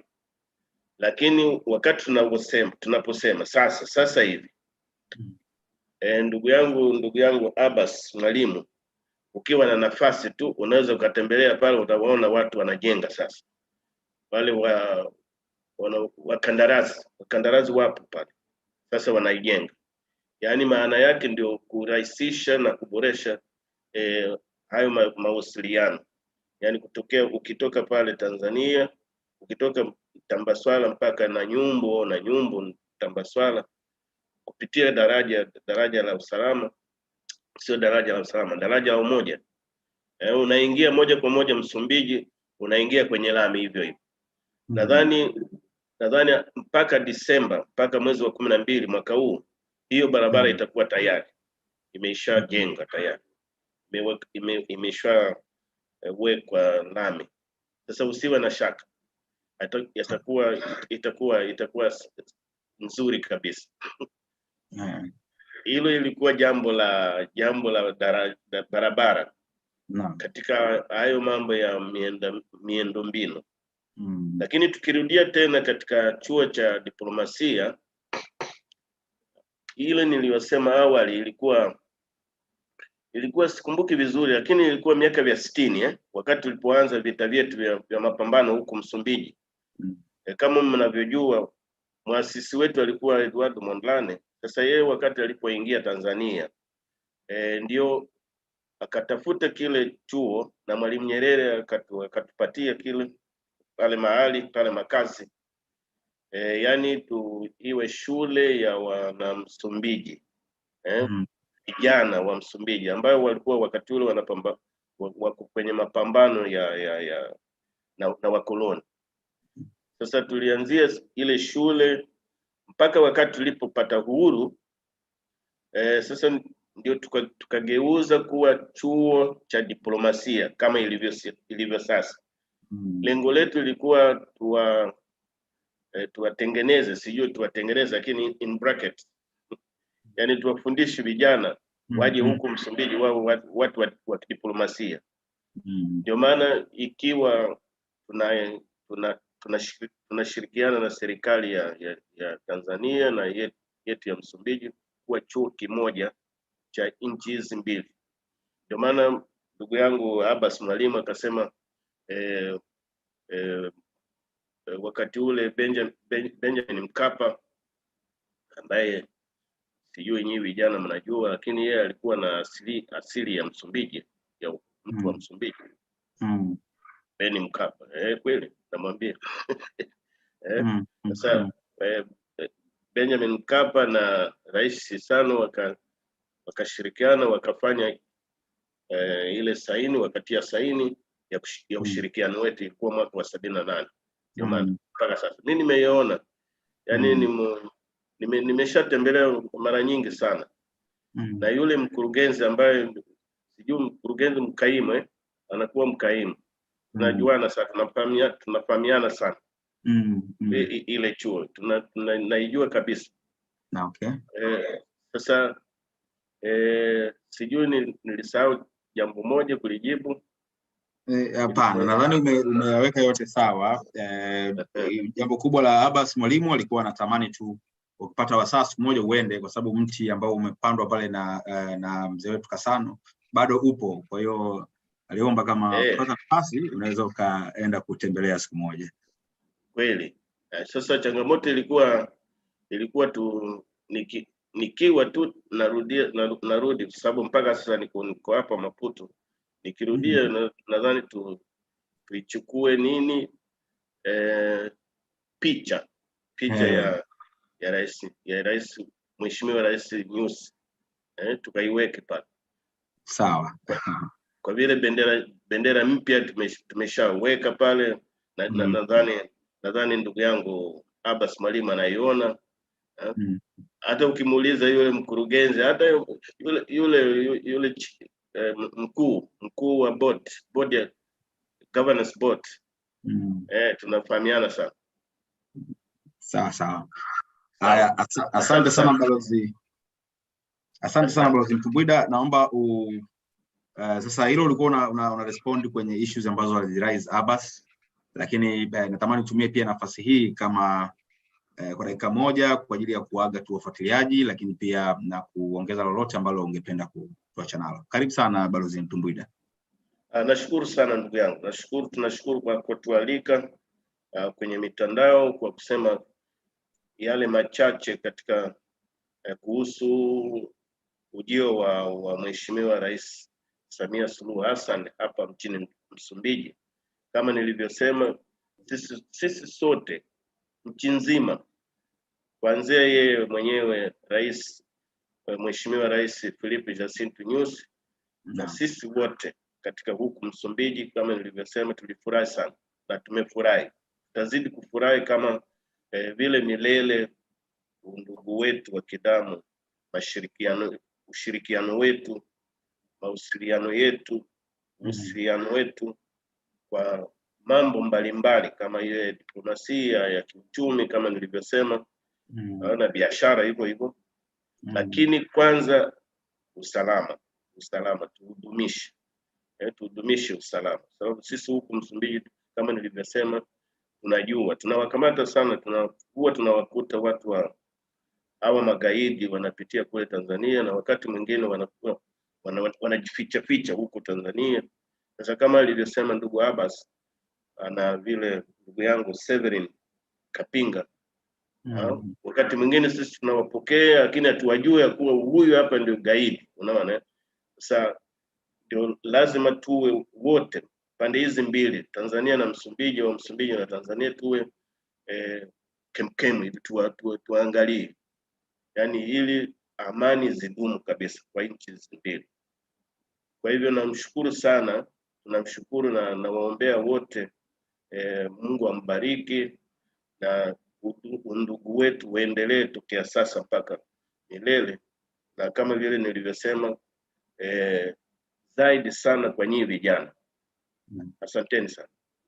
Asante sana Balozi Ricardo Mtumbwida, balozi wa Msumbiji nchini Tanzania, kwa hitimisho zuri na kwa msisitizo wako kwa vijana, lakini pia kwa ahadi yako kwa ndugu Abbas Mwalimu kwamba ukirejea Tanzania ukipata wasaa utaenda kuangalia mti ule pale na unaweza ukaenda na picha ya Rais Filipe Nyusi.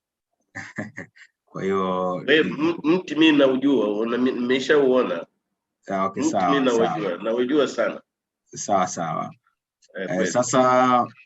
Sasa kwa sasa basi twende kwa Balozi Kasike. Balozi Kasike, habari tena na karibu kwa dakika chache kwa ajili ya kuhitimisha. Kama kuna la kuongeza au kama kuna ambalo lilisahau, basi ni wakati wa kuweka yote sawa. Karibu sana Mheshimiwa Balozi. Nashukuru sana ndugu mwezeshaji. Naam. Nilikuwa nimepata changamoto ya kimtandao hapa, nikatoweka ghafla. Sasa sina hakika nimekosa kiasi gani wakati nikiwa nime hibernate bila kupenda, lakini unaweza kuendelea Mheshimiwa Balozi, hamna changamoto. Asante. Labda niseme tu kwamba labda kusisitiza tu kwa ujumla wake kwamba kama ambavyo wamezungumza ndugu yangu kakaangu Mheshimiwa Balozi Mtumbwida, kwa kweli ziara hii imekuwa na faida nyingi sana na mvuto wa aina yake, kwa sababu ni ziara ambayo ilikuwa ikisubiriwa kwa muda mrefu. Watu walikuwa na shauku, watu wa Msumbiji walikuwa na shauku kubwa sana kuona ni lini basi tutapata ugeni wa kutoka kwa Mheshimiwa Rais wa Jamhuri ya Muungano wa Tanzania, ambayo nchi ambayo kwao kama ambavyo mmesikia wenyewe alivyosema hapa Mheshimiwa Balozi Mtumbwida na wachangiaji wengine, ni kwamba ina historia ya pekee unapozungumzia uwepo wa nchi ya Msumbiji, kwa sababu mchango uliotolewa na nchi ya Tanzania katika kufanikisha uhuru wa nchi ya Msumbiji ni mkubwa sana, kiasi kwamba si rahisi kuweza kusahaulika. Na ninachoweza kusema ni kwamba na hata ujio wa ziara ya Mheshimiwa Samia Suluhu Hassan ni kwamba umekuwa kama ni umewakumbusha watu ambao hususan nao vijana ambao hawakuwepo, wale ambao hawakuwepo kipindi hicho cha harakati za ukombozi, kama alivyosema kwa usahihi ndugu yangu kakaangu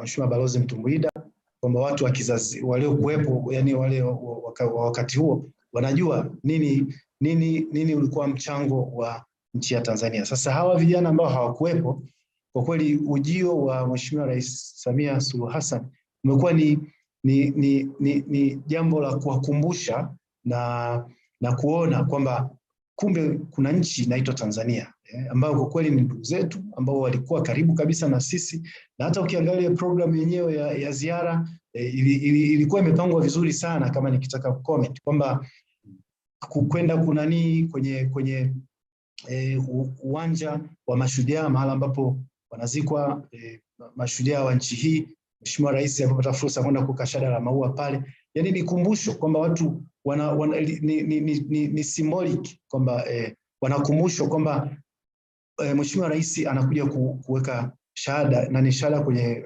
mahali ambapo mashujaa wa nchi hii wamezikwa. Sasa unapozungumzia mashujaa wa nchi hii, huwezi kusahau kukumbuka au kuzungumzia swala la ukombozi wa nchi hii.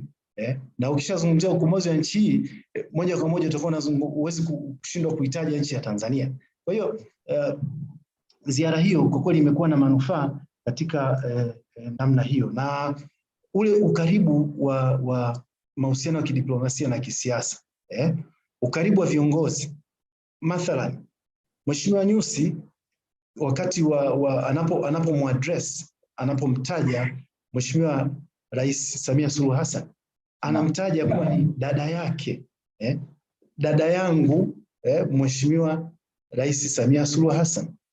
Lakini na pia Mheshimiwa Rais Samia Suluhu Hassan wa Jamhuri ya Muungano wa Tanzania anapomwadress Mheshimiwa Rais Philippe Nyusi, anamwadress kwa kusema kaka yangu. Sasa hii ina mguso ambao ni chanya katika mahusiano ya kidiplomasia. Nafahamu wachambuzi wa masuala ya kidiplomasia, ndugu yangu Mwalimu Abbas na Bwana Seven wanafahamu zaidi mambo haya, kwamba inawaweka viongozi karibu, na pia inakuwa na mguso au matokeo ambayo ni chanya katika kuimarisha diplomasia baina ya nchi hizi mbili. Kwa hiyo ninachotaka kusema ni kwamba kinachobakia sasa kwa mtazamo wangu, kama utaniuliza, kwa sababu yaliyoafikiwa ni mengi, yaliyokubaliwa baina ya viongozi hawa wawili ni mengi pia. Kinachobakia sasa ni kwamba hizi sekta zote ambazo zinazotakiwa au zinazohusika katika kufanikisha utekelezaji wa yale yaliyokubaliwa, zinatakiwa sasa zianze kuchukua hatua na kuhakikisha kwamba zinatekeleza hayo yaliyokubalika, kwa upande wa Tanzania, lakini pia hata upande wa Msumbiji kwa kaka yangu Mheshimiwa Mtumbuida, kwamba hizo sekta ziingie kazini na kuhakikisha kwamba zinatekeleza yale yaliyokubaliwa, ili basi yale yanayodhamiriwa na viongozi wetu wa kitaifa hawa wawili, Mheshimiwa Samia Suluhu Hassan, Rais wa Jamhuri ya Muungano wa Tanzania, na Mheshimiwa Philippe Nyusi, Rais wa Jamhuri ya Msumbiji, basi yaweze kufikiwa kama ambavyo wao wamekusudia, kwa maslahi mapana ya maendeleo ya kiuchumi na kijamii kwa pande zote mbili za nchi hii ya Tanzania na nchi ya Msumbiji. Nafikiri naomba niishie hapo. Ninashukuru sana kwa fursa hii na nawatakia kila laheri Bwana Omari na wenzako wote kwa kuandaa mjadala muhimu kama huu wa kitaifa kuhusiana na swala zima mustakabali wa maendeleo ya nchi yetu, kwa kuhusisha mahusiano yaliyopo baina ya nchi yetu na nchi ya Jamhuri ya Msumbiji. Asante sana. Asante sana Mheshimiwa Balozi Kasike kwa hitimisho nzuri. Nami nakushukuru sana kwa niaba ya timu yote ya waandaaji kwa pongezi hizo. Sasa nimkaribishe ndugu Severin Kapinga, wakati huo nikimwomba Mheshimiwa Naibu Waziri kujiandaa. Atakuwa mzungumzaji wa mwisho na atatufungia mkutano huu kwa siku hii ya leo. Baada ya Severin Kapinga, Mheshimiwa Naibu Waziri nitamkaribisha kwa ajili ya kuhitimisha mkutano huu. Ndugu Severin Kapinga, karibu, una dakika chache, dakika moja kwa ajili ya kuhitimisha mkutano kwa nafasi yako. Karibu sana. Naam, asante sana. Kwanza nashukuru tu viongozi wetu hawa, kwa maana ya Mheshimiwa Naibu Waziri, mabalozi wetu hawa nchi zetu mbili, lakini pia kwa jitihada ambazo zimeonyesha uwazi wa kutaka kufufua uchumi imara katika mataifa yetu haya. Kwa maana tunafahamu historia ya muunganiko wa hizi nchi mbili ilikuwa ni kukomboana, ukombozi kutoka corona. Lakini kwa sasa tunazungumza habari ya kufanya muendelezo wa kiuchumi sasa, na kufanya mataifa haya na watu wake waweze kujitegemea na kutengeneza uchumi ambao utanufaisha jumuiya ya SADC, lakini pia katika ukanda wetu huu tulionao utafanya kuwa mataifa ya mfano. Kama tunavyofahamu changamoto ya nishati tulionao sisi na wenzetu Msumbiji kidogo wametangulia. Kama unavyofahamu pia ni moja ya taifa ambalo linafanya biashara nzuri sana ya kuweza kuuza hata umeme kwa kiasi fulani. Sisi kama unavyofahamu mradi wetu ule pale wa bwawa la Mwalimu Nyerere kama utaisha na tutaanza kutoa hizo megawatts za kutosha, maana yake tutakuwa na mahusiano kama haya kiuchumi sasa, inaweza ikawa ni njia na ni pipeline mojawapo ya kuweza kutafuta masoko katika swala zima la nishati. Lakini pia la mwisho, jambo la gesi limekuwa ni jambo mtambuka, ni jambo ambalo linahitaji taaluma na watu kuelimika. Kwa hiyo nafikiri iko haja kwa mataifa yetu hayo yote mawili, lakini pia kwa serikali yetu kuona namna ya kuwezesha zaidi vijana kutambua elimu ya gesi na kuongeza kasi katika kutengeneza ujuzi. Kama tunavyokumbuka hata juzi tuliona sehemu kwamba Mheshimiwa Waziri wa Elimu alisema kuna bilioni 3 za wanafunzi waliofanya vizuri katika masomo ya sayansi. Lakini sasa hii isiishie tu katika wale waliofanya vizuri, lakini pia tuangalie na wale ambao tunaweza tukawatengeneza katika mitaji ya kimkakati wakaingia katika masoko haya katika hizi nchi mbili, kwa sababu tunafahamu tukiweza kuwatengeneza vijana wakajitegemea katika biashara za kimahusiano, maana yake ni kwamba hata hali zetu tutaimarisha vizuri zaidi ulinzi wa mataifa yetu na itakuwa chachu ya kufanya undugu uweze kudumu. Mimi kwa leo niseme asante sana, na nimefurahi kushiriki. Asante sana ndugu Severin Kapinga kwa hitimisho zuri. Sasa niende moja kwa moja kwa Mheshimiwa Naibu Waziri, naona yuko tayari kwa ajili ya kutufungia mkutano. Niombe wazungumzaji wote kwa dakika chache zijazo tutaagana rasmi. Hivyo kama ikiwezekana nitatuma message au ujumbe kwenye vifaa vyenu vya kufungua microphone kwa ajili ya kuagana wote. Mheshimiwa Naibu Waziri wa Mambo ya Nje na Ushirikiano wa Afrika Mashariki, Mheshimiwa Mabruk, karibu kwa ajili ya kuhitimisha mkutano huu kwa siku hii leo. Karibu sana Mheshimiwa Naibu Waziri. Nakushukuru sana. Sijui kama unaniona hapo. Nakuona vizuri kabisa Mheshimiwa Naibu Waziri. Okay, mimi sijioni kwamba naona huko, kama utaweza kuniona. Sasa ninashukuru tena kwa hii fursa. Katika huu mjadala pengine labda ni kwa kuchelewa kwangu, lakini correct me if I'm wrong, sikusikia swala la Kiswahili, lugha ya Kiswahili.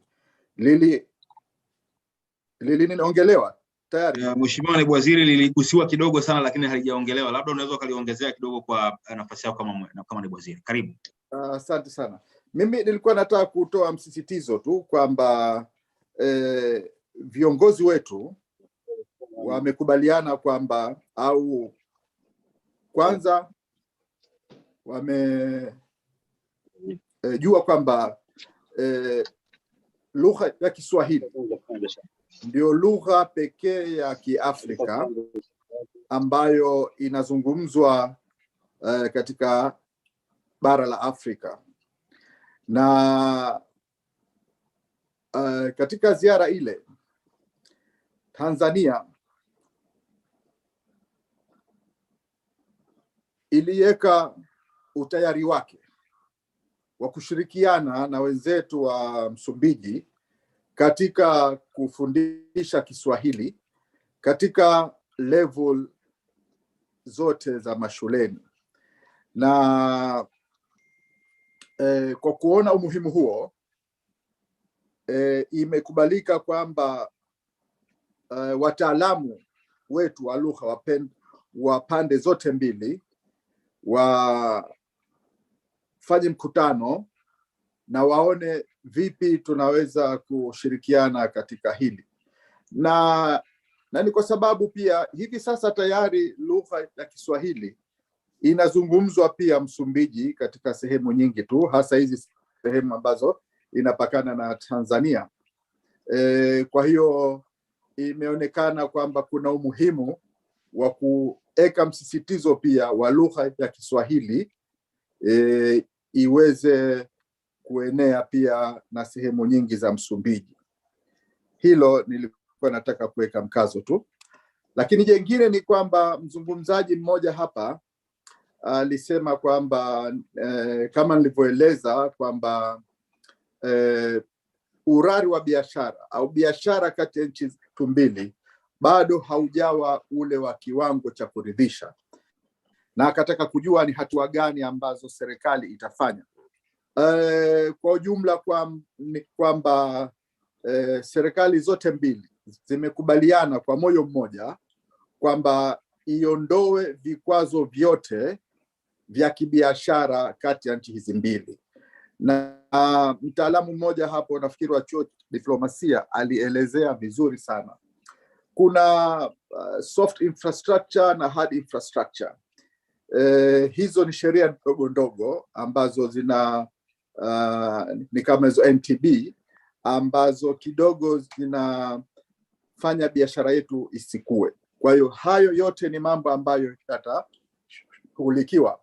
Lakini pia katika hiyo hard infrastructure, miundo mbinu, ni kwamba imejadiliwa na imekubalika kwamba kuna umuhimu, kama alivyosema Mheshimiwa Balozi wa Msumbiji nchini Tanzania, wa kuimarisha miundo mbinu, na imekubalika kwamba kutakuwa na ujenzi wa daraja la Kilambo, lakini vile vile kutakuwa na ujenzi wa barabara za Mangaka, Mandimba, Tangazo na Kilambo ambazo zina urefu wa kilomita 36, na vile vile imekubalika kwamba barabara ya Mangaka mpaka Mtambaswala ambayo ina umbali wa kilomita 65.5 pia zitashughulikiwa, lakini pia na barabara la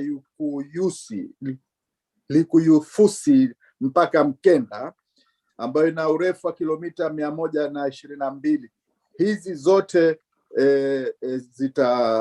zimo katika utaratibu wa kujengwa, ambayo itakuwa ni kichocheo kikubwa cha biashara. Lakini pia kuna ujenzi wa chelezo katika kivuko cha Kilambo na Namoto na barabara ya kufikia katika hivyo vielezo.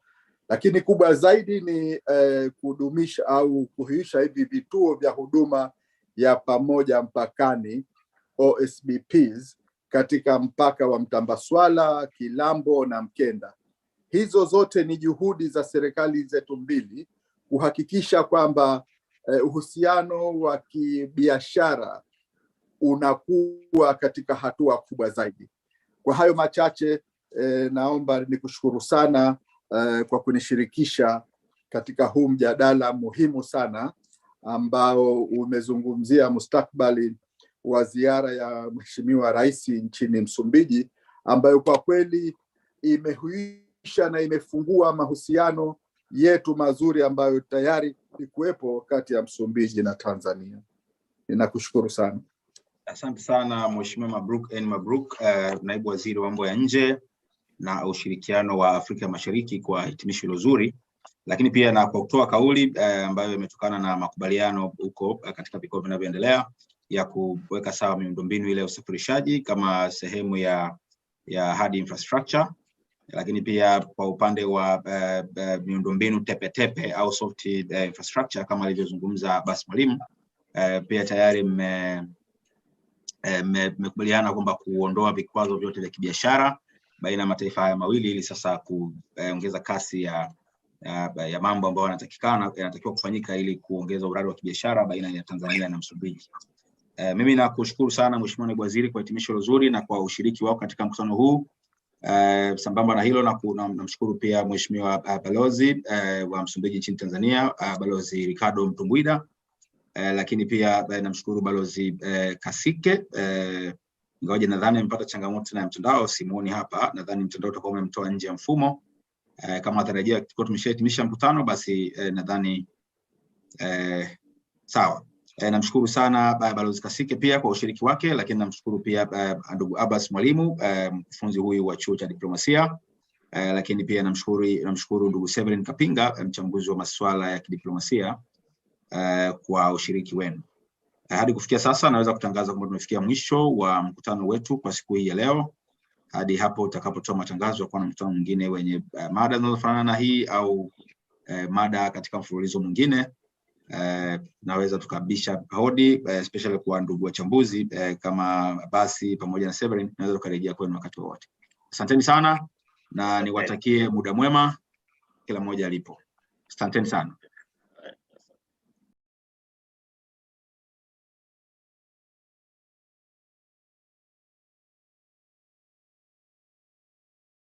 Let's now take you to New York, live to the United Nations General Assembly, where President William Ruto is now speaking. Let's listen in. Universal power of democracy, but also of the manifest ability of African peoples to invest in stronger nations and a secure future, robust institutions, effective constitutions, and the impartial administration of the rule of law guarantees the achievement of shared aspirations. This 77th session of the UN General Assembly comes at a unique moment when the entire world is struggling with multiple grave challenges that include regional conflicts, the COVID-19 pandemic, the triple planetary crisis, food insecurity, and the rising cost of living. I take this opportunity to congratulate you, Mr. President, on your election to preside over this session and to express my confidence that your wealth of experience offers us significant assurance of your good leadership. Your motto, solutions through solidarity, sustainability, and science, succinctly captures with particular resonance the urgent imperatives of our time. I assure you of Kenya's firm support and cooperation during your tenure. I further take this opportunity to commend your predecessor, His Excellency Abdullah Shahid, for his bold steps in steering the United Nations community and for ensuring its business continuity under the unprecedented circumstances occasioned by multiple global threats such as the COVID-19 pandemic. Excellencies, human well-being is under grave threat. The health of the planet requires urgent attention. The immense pressure exerted by conventional threats such as climate change, the global food crisis, terrorism, cybercrime, and armed conflict has been compounded by unprecedented, devastating disruptions due to COVID-19. I express my approval of the theme for this session, a watershed moment, transformative solutions to interlocking challenges. Because it boldly signals the window of opportunity we now have to escalate our engagement from firm consensus to decisive action. In many respects, the COVID-19 pandemic stripped us of many illusions and exposed stark justice and solidarity deficits in the face of existential crisis. It brought into sharp focus the global economy's two-lane highway, repressively patrolled by a rising tide of exclusionist nationalism, a specter that undermines prospects of collective action and significantly impairs the resolve of the international community to guarantee fundamental rights, including safety and dignity of the world's vulnerable majority. It is also for this reason that many nations, especially from the global south, now advocate for the democratization of the global governance and a reimagined multilateralism that is inclusive and works for the good of all. Kenya stands ready to work with other nations to achieve the Pan-Africanization of multilateralism and a more just and inclusive system of global governance. It is important to reflect on these matters as we do our best to get our people, enterprises, and industries back on their feet so that the engine of development can power our societies towards prosperity that actually leaves no one behind. Building back better is the universal rallying call to incorporate lessons learned into doing more in a better way to recover from the shock. I suggest that we have a golden opportunity to faithfully adhere to this motto by augmenting it inward and indeed with an additional B, building back better from the bottom. Building back better from the bottom upwards is essentially about including the marginalized working majority in the economic mainstream.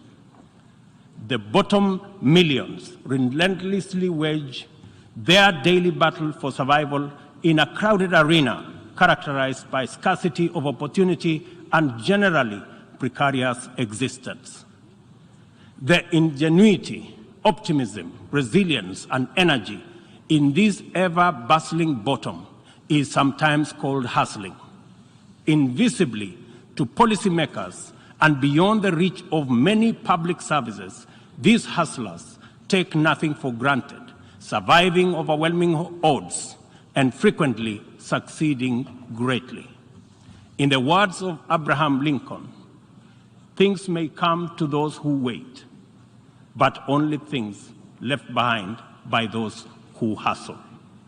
It is time to bolster the resilience of our nations, to mainstream these millions through deliberate strategies and efforts for economic inclusion by building back better from the bottom up. The interlocking challenges of conflicts, triple planetary crisis, and the global food crisis have impeded our momentum and obstructed our focus on achieving fundamental transformations towards sustainable development. In the Horn of Africa region, severe drought and disruption of supply chains due to the COVID-19 pandemic, as well as the Russia-Ukraine conflict, have left us food insecure, and consequently, we have been constrained to repurpose our strategies to prioritize drought and famine relief, insulating education and from disruption, and improving social protection and healthcare systems to secure the well-being of our people. Many countries now bear witness to the unsettling phenomena of rivers, canals, and water reservoirs that are drying up on account of drought and heat waves occasioned by climate change. Kenya is no exception. The northern arid and semi-arid rangelands of our country have been gravely impacted by drought, whose severity has not been seen or experienced in 40 years.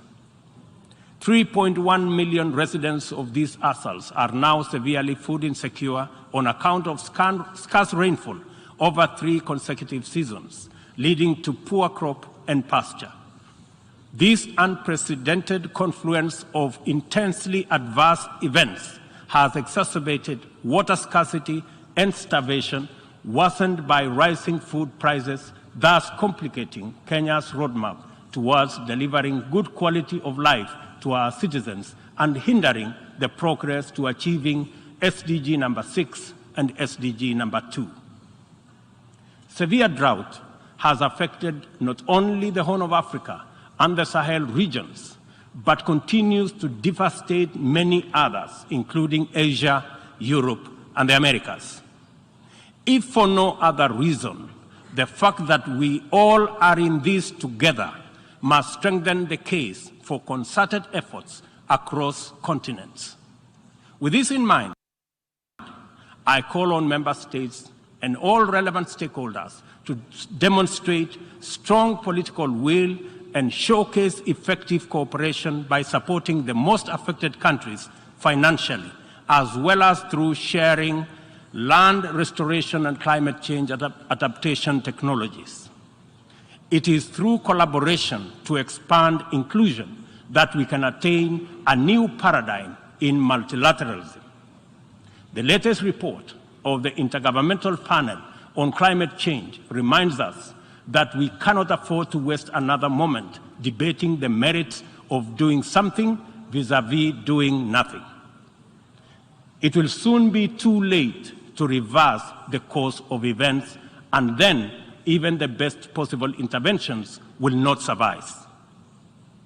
As leaders, every day is an opportunity to expedite our efforts to confront the triple planetary crisis. It will be recalled that during the Stockholm Plus 50 meeting, which Kenya had the honor of co-hosting with Sweden, there was consensus from states on the need to act urgently in addressing environmental impacts. Given this agreement, it is deeply concerning that little progress has been made in respect of the needful actions.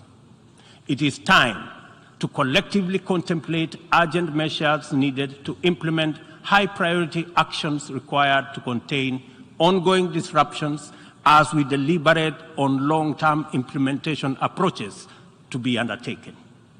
I fully agree with the Secretary General's memorable statement that, and I quote, "We have a rendezvous with a climate disaster," end of quote.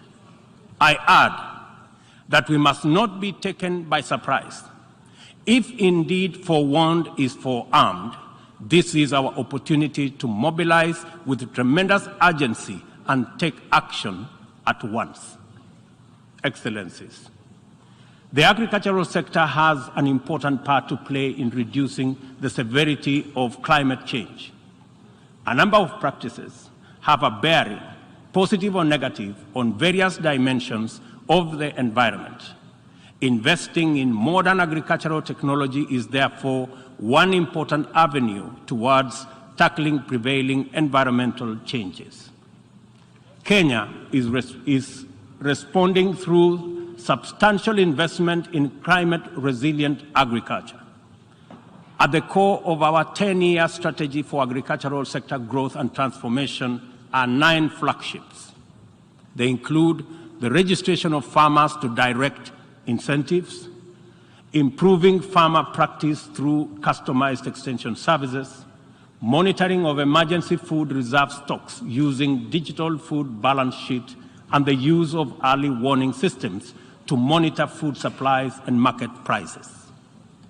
Agriculture remains the bedrock of the development of many nations and will thus continue to hold the key to the creation of equitable and sustainable growth for our people. No country, large or small, has ever attained significant growth without modernizing its agricultural sector. And as we rededicate ourselves to these targets, we must, in the immediate term, find answers to the severe deficit in the availability, flow, and accessibility of fertilizer to our farmers worldwide. I couldn't agree more with Secretary General Guterres on his warning right here yesterday that, and I quote, "Without action now, the global fertilizer shortage will quickly move into a global food shortage," end of quote. We are encouraged to note that education, health, agriculture, and numerous other public services have become increasingly reliant on digital access. The world needs greater investment in the development of ICT infrastructure, accompanied with policies that support innovation and increased acquisition and deployment of technology. In so doing, we should be driven by the conviction that these measures offer a viable shortcut to poverty reduction and the promotion of inclusive development. I call for stronger global partnerships to enhance ICT infrastructure in developing countries and bridge the yawning digital divide between the global south and the rest of the world. Excellencies, this 77th session of the Assembly follows the commemoration of the 50th anniversary of the United Nations Environmental Programme, UNEP, at 50, as well as Stockholm Plus 50, and the 4th United Nations Ocean Conference in Lisbon. Outcomes of these conferences demanded real commitment to address global environmental concerns as a matter of urgency and for a just transition to sustainable economies that work for all people. The March 2020 22 landmark resolution of the 5th United Nations Environmental Assembly in Nairobi to end plastic pollution is a decisive signal to the world that the world is prepared and motivated to act on this menace. Kenya is committed to work closely with other nations to pursue legally binding instruments aimed at bringing an end to plastic pollution. As the host nation to UNEP and the UN Habitat, Kenya affirms that these critical United Nations agencies have an indispensable role in the promotion of environmental sustainability globally, as well as developing socially and environmentally sound and sustainable cities. In keeping with its strong commitment to multilateral institutions, Kenya has made available more land for the United Nations office in Nairobi to facilitate the upgrading of its complex. I take this opportunity to call on member states to complement this contribution through enhanced financing to adequately modernize the UN facilities in Nairobi. Kenya remains a strong advocate for making the sustainable use of oceans and blue economy resources a development priority, holding the firm belief that significantly increased investment in this essential sector can end hunger, can also reduce poverty, create jobs, and spur economic growth. I urge the Secretary General to continue calling attention to the urgent need to develop this vital sector. In particular, I call on developed countries to invest in sustainable fishing, protect marine ecosystems, and share ocean-based climate solutions with developing countries. For our part, I am pleased to report that building on the historic 2018 Sustainable Blue Economy Conference in Nairobi, Kenya is reviewing its national blue economy strategy to strengthen community structures in participatory management of fresh water, coastal and marine resources, and ecosystems. The strategy is expected to contribute to our economic development through food and nutrition security, coastal and rural development, and income increases along the aquaculture value chain. It also enhances maritime transport and tourism. We invite development partnerships to invest in Africa towards building capacity to sustainably utilize marine resources. We must rally together to make the best use of Africa's vast blue resources in developing our economies while meeting our climate targets. As we look forward to the 27th Conference of Parties to the United Nations Framework Convention on Climate Change, COP27, scheduled for Sharm el-Sheikh in Egypt, it is logical to expect that member states will shift their attention towards the development and implementation of frameworks for climate change mitigation. Accomplishment of pending actions by member states is essential for the implementation work that lie ahead. I therefore call upon all of us to urgently deliver on all commitments made towards climate change financing. On this matter, it is critical to emphasize that we are running out of time. Over the past decade, Kenya has sustained its aggressive pursuit for rapid socioeconomic transformation through three principal roadmaps. First is the Kenya National Vision 2030. Second, the formal long-term blueprint aimed at transforming Kenya into a newly industrialized, upper middle-income country, providing high quality of life to its citizens in a clean and secure environment by 2030. The second has been the Africa Union's Agenda 2063, and the third, the Sustainable Development Goals. Kenya looks towards tapping into a variety of resources to catalyze the achievement of these interlocking and mutually reinforcing objectives. The disruption and ensuing crisis due to COVID-19 pandemic compelled us to diversify our focus into new interventions, including economic stimulus program, a COVID-19 economic recovery strategy, and a COVID-19 socio-economic re-engineering recovery strategy, all aimed at mitigating the adverse impacts of the pandemic. I confirm that we have done the best of everything we could in the circumstances. Nevertheless, it is not enough. Kenya and the rest of Africa, like other developing nations, are in need of greater international partnership and cooperation to avert economic crisis in the wake of the pandemic. Developing countries, being heavily burdened by external debt servicing, run the risk of losing development gains due to the shocks inflicted by the pandemic and associated disruptions. I call upon global financial institutions and the international community to take urgent measures and release all existing financial instruments to provide much-needed additional liquidity and secure better fiscal space for developing countries like Kenya to enhance social investment, support climate change adaptation and mitigation, and address security needs and resolve development financing challenges.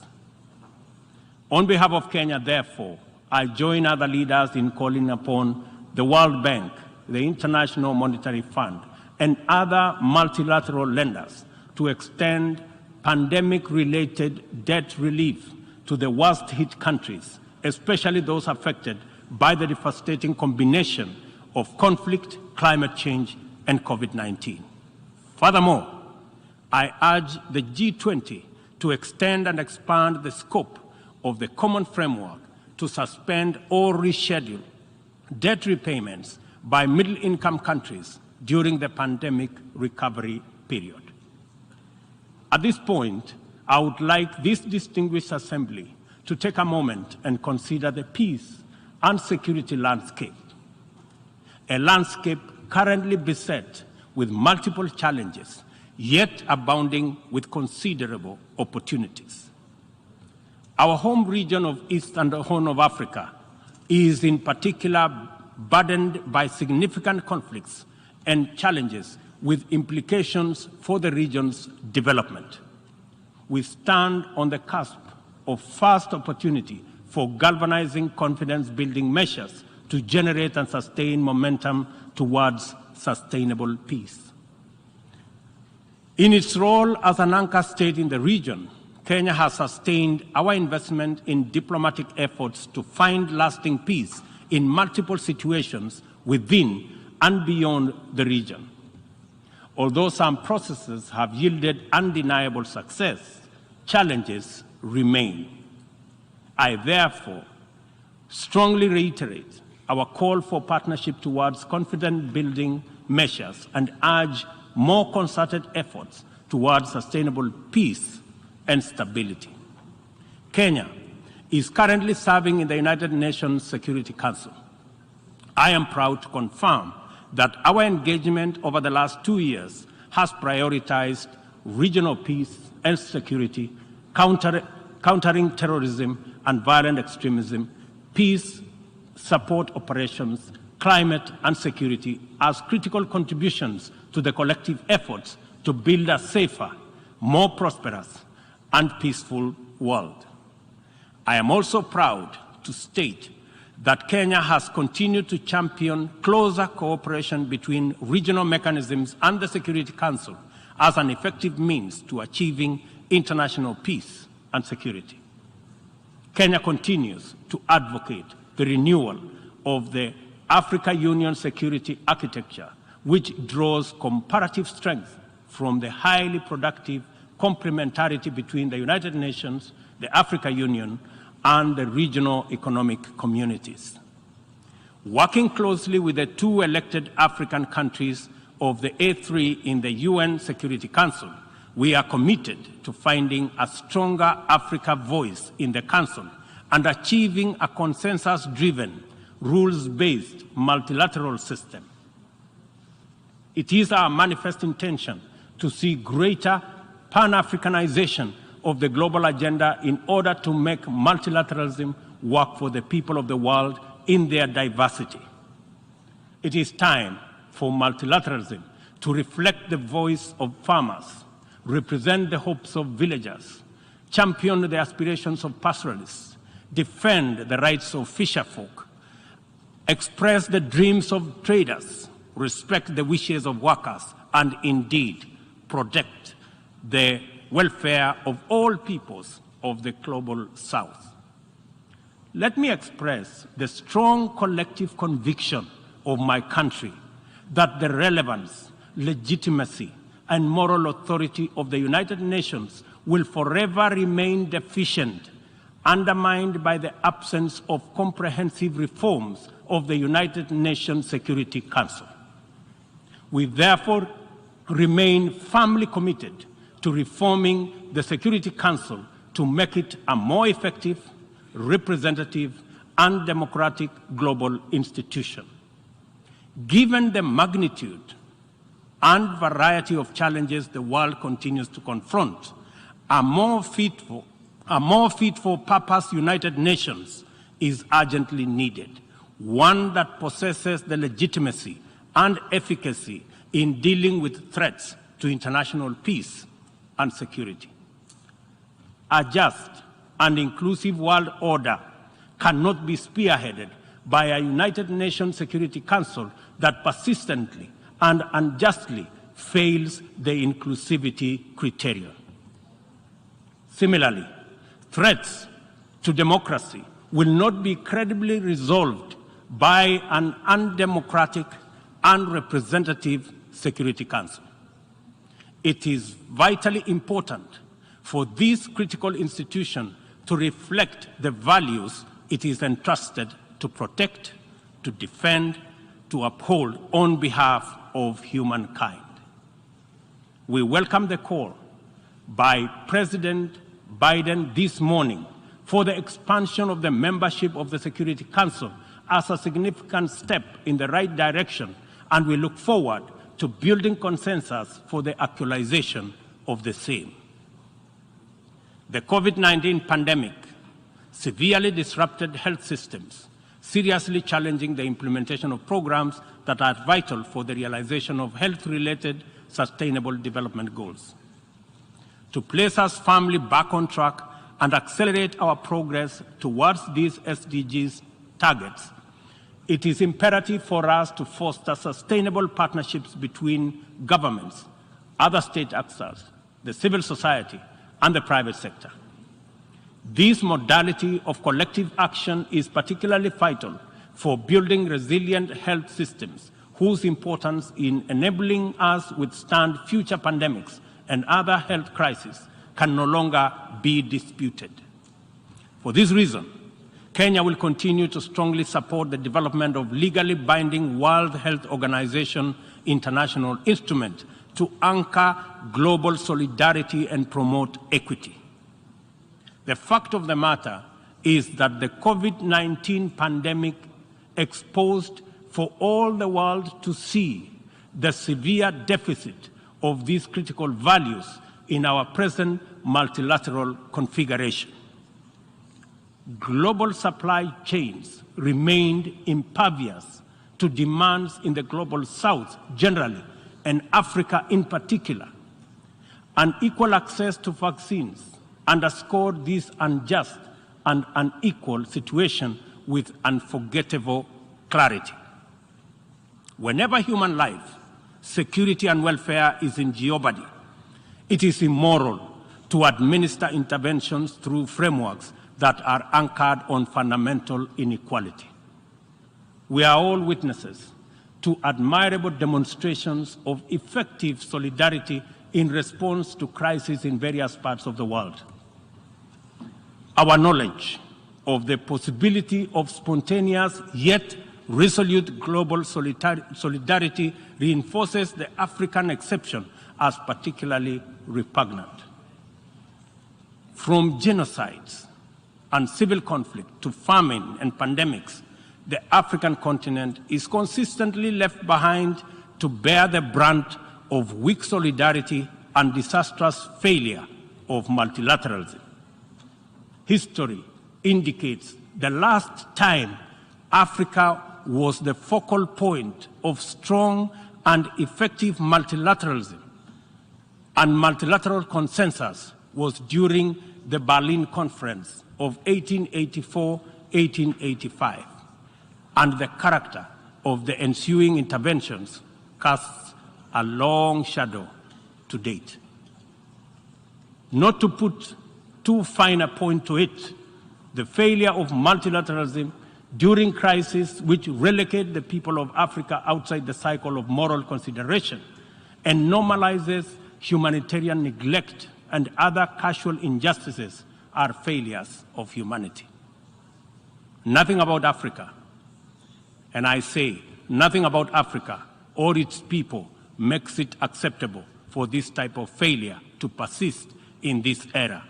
And we have an urgent moral duty to do better, and to right this wrong. For decades, Africa has borne the brunt of 3 epidemics: the HIV, tuberculosis, and malaria. I applaud innovative partnerships like the Global Fund for their progress in addressing the 3 menaces, and also welcome the ambitious targets set for the 7th replenishment cycle. Kenya is committed to supporting the Global Fund and implementing the agreed targets in order to actualize our pledge at the replenishment conference. Kenya calls upon all countries implementing the Global Fund programs, especially fellow African states, to remain at the forefront in championing for successful replenishment of the fund. This way, the mobilization of much-needed resources is enhanced, bringing us closer to the final elimination of these dangerous diseases. In conclusion, Kenya joins the Secretary General in calling for the strengthening of multilateralism as the only sustainable path to a peaceful, stable, and prosperous world for all. This is the imperative of our time and the call of this moment. It is time to work on the trust deficit with stronger conviction that none of us is really safe until all of us are safe. The theme of the 77th session, and I quote, "a watershed moment, transformative solutions to interlocking challenges," end of quote, demands that we recognize the crises we must confront are interlinked in a complicated way. They can only be effectively addressed through more imaginative strategies and innovative formula.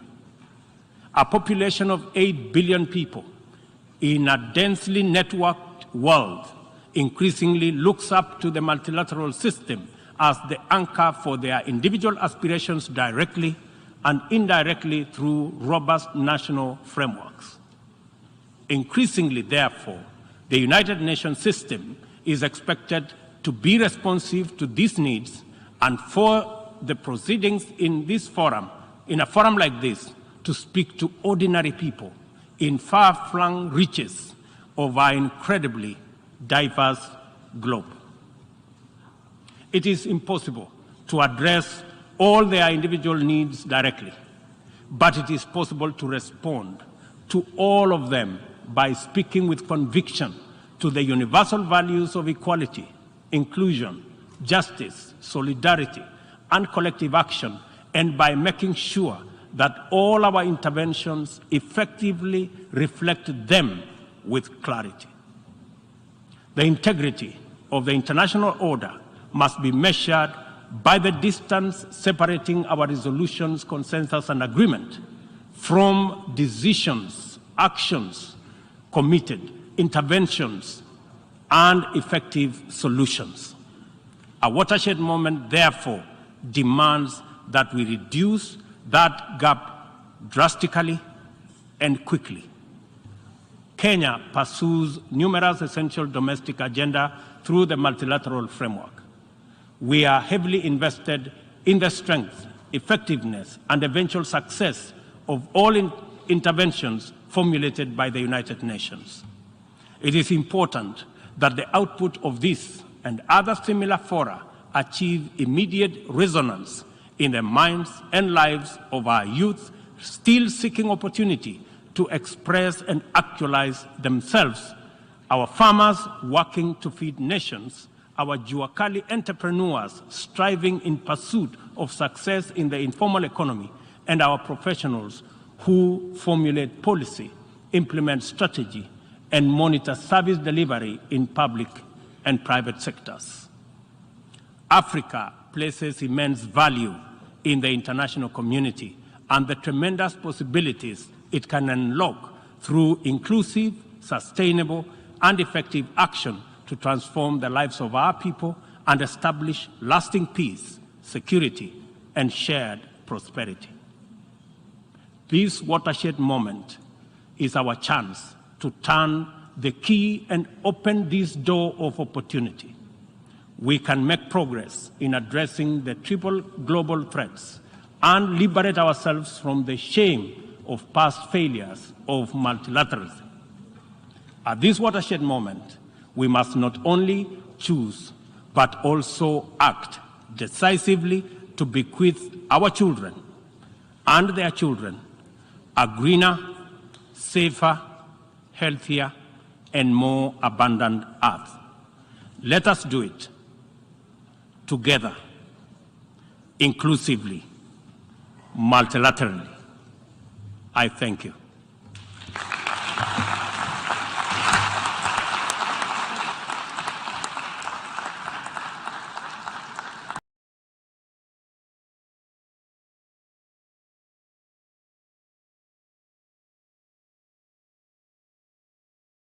Tunajaribu kuangalia ni upande wa ferry ama ni upande wa island, lakini ni kweli kwamba wale sani askari wamevuka kutoka upande wa Likoni. Na kidogo kwanza Hussein, asante sana. Kidogo shikilia tu hapo, manake mtazamaji, tayari majaji wameingia mahakamani sasa. Tutakupeleka kule moja kwa moja.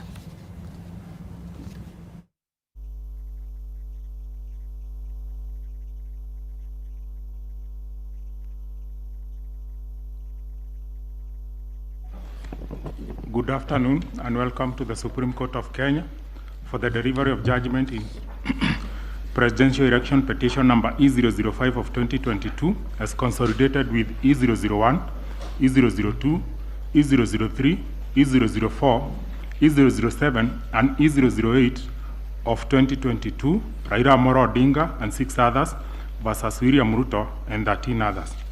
The Honorable Chief Justice and the President of the Supreme Court is presiding. Thank you. Very good afternoon, ladies and gentlemen.